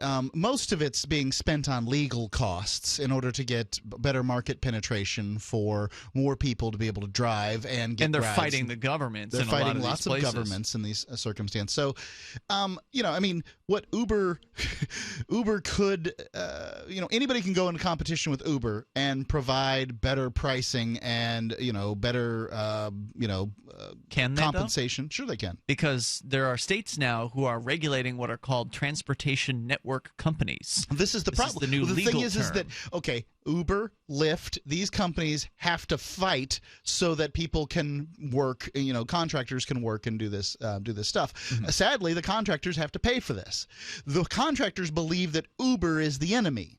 These contractors do. Well, these contractors do. And, in fact, the enemy here is the government, because they're the ones who are laying all these costs onto the company. I mean, Uber doesn't need to be a big, bulky company. It's not GE. They're not producing anything. They just they just make software. A few employees, and all their software does is... customer service is an issue, so they do have when you say a few, you might mean a few hundred, or I don't know how many thousands they might have, but they do have employees obviously handling emails from customers who've had a bad ride, or a driver who found something in the back of the car. So there are these issues that are going to come up. Sure. But that might be easier said than done, says Josh Harkinson over at Mother Jones. With an estimated 40,000 Uber drivers in the Bay Area alone, the group will need a lot of downloads to mount an effective strike. Of course, people said the same thing about some startups' harebrained bid to defeat the taxi industry, and Uber proved them wrong. So what will happen when it comes down to the Super Bowl tomorrow? The supposed strike is going to happen during this time frame, and already when there's an event like the Super Bowl, even if they didn't have this agreement with Uber, which they were talking about how Uber's got like some special deal with the Super Bowl, even if they didn't have that, there would still be a much higher usage of Uber in that area. Whenever there's some kind of special event, a concert or a sporting event, that means there's more people going to need a ride. And so usually that'll mean that there's a surge in prices when it comes to Uber, which will drive more drivers to come in and take those rides because they're getting paid more per hour or per trip. 855-450-FREE. You can share your experience. It's Free Talk Live. Are you searching for your soulmate? Someone you can trust, who will never betray you or cooperate with the NSA? Stop searching. With EasyDNS, you found a keeper. EasyDNS does it all. Domain names, web hosting, and managed WordPress hosting. EasyDNS stands up for your internet freedom, and with servers in Canada, they do not cooperate with the NSA. Go to EasyDNS.com. You'll love their services or get a full refund. They guarantee it. And they accept Bitcoin. That's EasyDNS.com. DVD, books, music, instruments, periodicals, computers, software, electronics, photo, cell phone, office products, home and garden, bed and bath, furniture, kitchen, pet supplies, automotive, hardware, apparel, shoes, jewelry, grocery, healthcare, sports and outdoors, toys, games, used, and more. It's a department store at your fingertips. Shop.freetalklive.com. Get all your shopping done, get a great deal, and a portion of your purchase goes to benefit Free Talk Live when you enter Amazon via shop.freetalklive.com. Hello, my name is Don Wiskin from HeartDrop.com, the distributors of Extendivite, the #1 heart drop that people have been raving about for years. Every February for the last 16 years, HeartDrop.com has had a Heart Month sale to help you stay heart healthy. For only $115 plus shipping and handling, you can get a 4-month supply of Extendivite in either liquid or capsule form to help you get started on your path to better health. Now is the time to stock up. Order what you need. Stay heart healthy all year with the #1 heart drop, Extendivite. To order your Extendivite, call 1-877-928-8822. That's 1-877-928-8822. Or visit our website, heartdrop.com. Extend your life with Extendovite.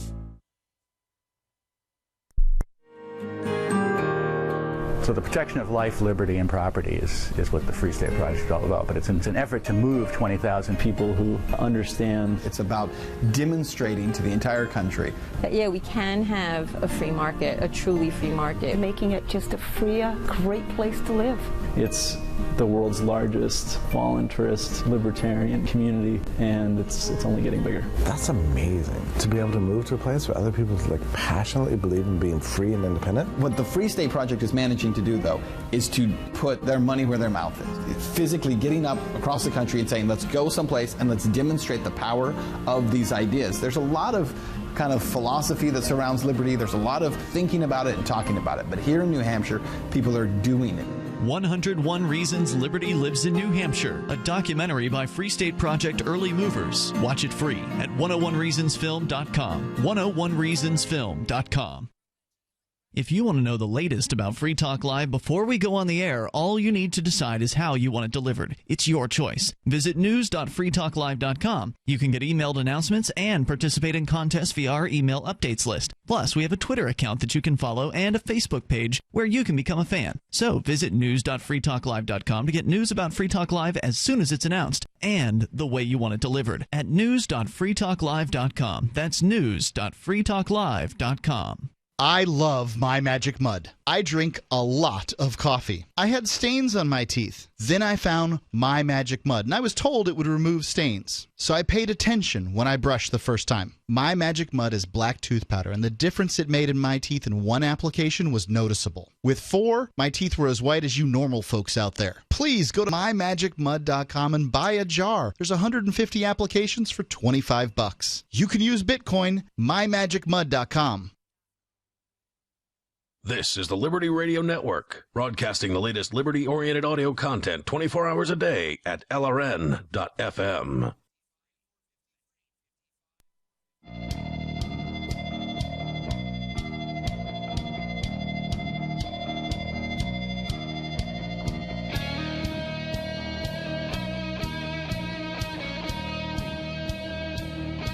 It's Free Talk Live, and you can join us here.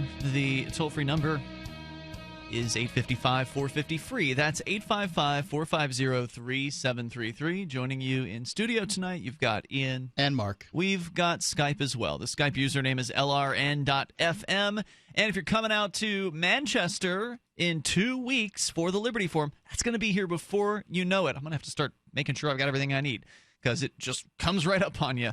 Go to NHLibertyForum.com. You can join us. We're going to be broadcasting the show live every single night from the Liberty Forum, which is a lot of fun. It's always great to meet new listeners and have listeners meet other listeners that maybe they've only talked to in the chat room or wherever. NHLibertyForum.com. You can go there to get your tickets, lock in your hotel room ASAP. Because this is a fun event. It's a great experience to come to New Hampshire and to be surrounded by liberty-minded people who actually understand what freedom means and who are willing to do something about it. It's February 18th through the 21st. That's a Thursday through Sunday at the Radisson Hotel in downtown Manchester. And Uber does happen to be active in Manchester, so if you need a ride from the airport to the hotel, you got that covered. They can handle it. And there's a chance that it'll be a Free Stater who's actually picking you up in the Uber car, because there's a few of them that are certified Uber drivers. The story here is from Mother Jones, which claims that there's a group of Uber drivers calling themselves United Uber Drivers. Their website, uniteduberdrivers.com. Because who would want to be the Uber drivers that everybody hates? Look, they're going to protest. The idea is to stop service during the Super Bowl in San Francisco. Not only are they not going to drive, but they're going to get out and drive slowly in traffic so that other people who are in other Uber cars are unable to get to their destinations in a timely fashion, correct? Which is a terrible idea. I don't know what their goal is in blocking traffic, but it's going to block other people's traffic too. If you don't like the pay at your job, go get another one. Right. If you can't get another one, this isn't a job. It's an independent contractor gig. Well, it's right? still a job when I come to work. But it's not the same, right? Because like with a job, there's usually a boss. With the job, you have right. You don't have to go in and quit at Uber. Right. You can just stop working and they'll never send you another check. It is not employment, but it's still a job. There's no manager necessarily, right? Like there's Uber has managers for each region or whatever, but you never meet the person. Although I've heard they have sometimes there's like a meeting they'll invite drivers to come to. So in theory you could. But you can completely be an Uber driver without ever having to go to an Uber office. I've never been. I've never met the Uber managers. I've never talked one word to them. I've interacted with customer service a couple of times. I've sent support a couple of messages, but that's about it. And so it's not the same thing as a job. The job you typically think of as something where you got to show up at a certain time. Sure. Someone writes a schedule for you. Some manager says, Mark, you need to be here Monday, Friday, Wednesday, and Saturday. And you've got to be here at 9 a.m. through 5 p.m. And if you're not, then you're in trouble. With Uber and Lyft and these other ride-sharing services, you log into the app when you want, which is why when someone says they make less than minimum wage, I think that what you've got going on there is obviously they're calculating the time that they're not getting a ride. So, for instance, the other night I was in Manchester. You and I were there for the Free State Project doing its completion ceremonies. We had a party that we went to that night for the press, and after being there for a couple hours, I decided, all right, I'm going to go do some Uber driving because I want to rack up a few more rides and get a little more experience at that. So I left you at the bar. You got S-faced drunk, and while you were doing that, I was out making a little bit of bringing a little money in, giving people rides from point A to point B. But it was a slow night. It was a Wednesday night. Manchester isn't the biggest, most populated city. And I only had 3 rides in that relatively short window of time. I think I was on the road for an hour and a half. That's pretty good. One of the rides canceled. So it ended up being I got about $11. Just under $11 came in as my cut from those various different rides that I took. And one of them was a ride that wasn't actually a ride. I went to the location, waited for 5 minutes, contacted the rider, because that's the rule with Uber. You're supposed to, when you get there, give the person some time to come outside. Seems fair. I gave them 5 minutes and they didn't come out, so I called them and I texted first because, again, Uber says millennials like texts, so send them a text first. They didn't respond, so I called them and the girl said, oh, there was something wrong with the app. We thought we'd canceled it, and so I had to put in for a cancellation. And in circumstances like that, Uber will actually send you a spiff just because your time was wasted. Well, yeah, they don't make that money out of magic either. Yeah. That money comes from the percentage that they take. Yeah, exactly. To do their business. And that's one of the things that Uber has that like Arcade City doesn't have yet, is they have the way to sort of makes things a little smoother when something goes wrong like Arcade that. City's another ride-sharing app. It's going to be. It's not yet launched. But anyway, if you do the math and you take the $10 or whatever that I pulled in for an hour and a half of, a lot of time was just kind of sitting around on my phone or whatever, then that breaks down to minimum wage or something like that. It's not really wasn't that much in that instance. But I didn't have any other responsibilities for that downtime. I could sit there and check my emails. I could get on Facebook. I could do something else productive. I was going to grab my laptop at one point and remote into a computer and fix something. I could do things while I'm sitting there waiting for this ride request to come in. So, are these Uber drivers who are complaining about not making minimum wage also just sitting there twiddling their thumbs, or are they answering emails and surfing the web? It's not like there's no job in America where you can't look at Facebook while getting paid hourly, and I suspect that that's mainly what the complaint is here. That they want to get paid to look at Facebook. A lot of these people are essentially labor activists. That's correct. God bless the labor activists of the past. We have a lot of things to thank them for. However, I mean, you have to look at the consequences. Uber is a business that works as it works for a reason. You can't modify it too much because then you're just going to start raising prices. You don't want to turn it into a taxi company. Then you have a taxi company. Yeah. Taxi companies suck. That's why Uber was able to come in the first place. Right. So do you want the same old crap that provides the same old crap, or do you want something new and disruptive? If you want something new and disruptive, well, if you don't like the pay, move on. Yep. Instead, they're going to whine about it. In a news story over at the New York Times, Uber drivers are protesting out front of the New York headquarters recently. Within the last week or so, hundreds of drivers gathered with a demand saying restore prices or face a backlash. So did they change the percentage in New York too? I don't know if they changed the percentage, but one thing they did nationwide was they lowered their prices to the customers. So the per mile, per hour, per minute rate has gone down. So they're trying to put a sale on basically for the wintertime. Okay. And the drivers, they're mad about that. They say that Saring Sherpa, a Queens resident who said he drove for Uber 6 days a week, 8 hours a day, predicted the fare cuts would force him to work 10 to 14 hours a day just to make his rent and car payments. Well, you live in Queens. There's always, if Uber goes away, you don't get to manage Uber. You get to manage the app you put together. New York City, he says, just keeps getting more and more expensive. How are we supposed to survive with less money? Look, a government problem that's being blamed on Uber. They call us partners, he added, but they're treating us like slaves. Slaves. Okay. Yeah. So Uber doesn't force you to do anything. No. They didn't force you to download the app. They didn't force you to log in. You can sort of claim wage slavery because you have to make a certain amount of money in order to have the things you want and live where you want and all that other stuff. But, that's not Uber's fault. That's whomever is it's real life, right? Like, you got to have a place to live. The government has all kinds of charges on top of that. The government's the only one here that forces you to do anything. Uber has a response to the protesters. They say they've released data that says it's proved that the rate cuts, 15% for the average ride, has ultimately benefited the drivers. They claim in their statement on Monday that, quote, every city has busy months and slow time. In New York, things tend to be quieter after the holidays, so we lowered prices to get more people using Uber, which is good for drivers because it means less time waiting around for trips. Yep. Uber, because if you're waiting, you're not getting paid with Uber. Yeah, but you've got these managers that running around, these would-be managers that think they can run the company better without ever seeing the statistics. Uber said that when they cut prices previously, the amount of time drivers spent waiting for fares fell, meaning drivers did more business and ultimately earned more money.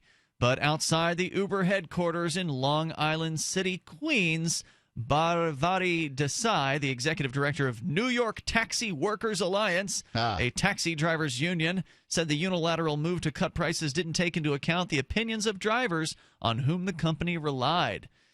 She said that they didn't ask them for input. It gives the message those fares are binding and non-negotiable. They gag you, and then they starve you. So what's the taxi union have to do with all this? That's a good question.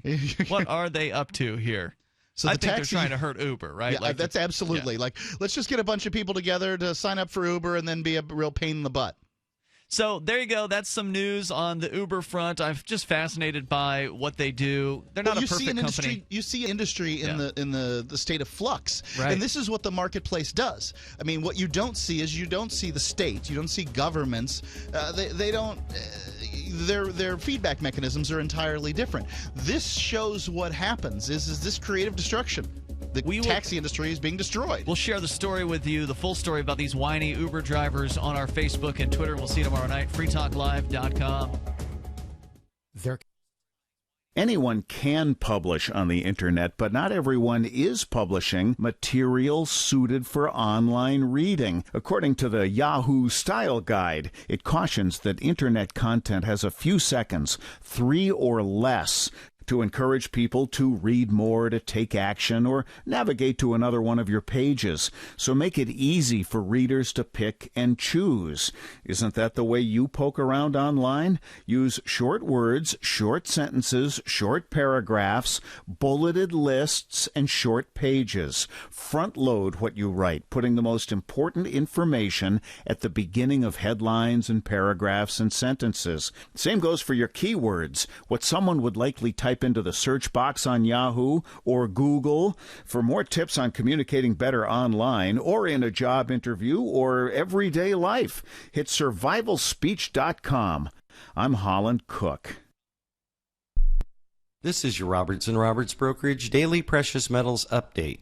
On Thursday, gold is $12 higher at $1,155 per ounce.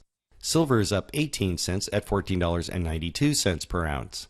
Bitcoin is trading at $384 US. Both silver and gold have made big moves this week, driven by bad economic news. If you want to know more, give us a call at 800-874-9760 or online at rrbi.co. Here's a chance to do a little activism while you're cruising Facebook, Twitter, or Google+. Between the LOL cats, the recipes, the hot girls, and the inspirational sunrise memes, Free Talk Live's posts pass by your newsfeed. Like them, comment. It gives us more exposure. If you don't see our posts, click like at facebook.freetalklive.com and then hover over it to click Get Notifications. It's an easy way to spread the ideas of liberty a bit further. I know you're busy, but you can spare that 1/10 of a calorie it takes to click on something. facebook.freetalklive.com. The live edition of Off the Air Live is next after the news here on the Liberty Radio Network, LRN.FM. From Keene in the Shire, the Liberty Media capital of the world, this is Daryl W. Perry, host of FPP Radio News for Saturday, February 6th, 2016. Silver is trading at $15 per ounce. Gold is valued at $1,174 per ounce. And according to BitcoinAverage.com, the average price of Bitcoin is $381. Antiwar.com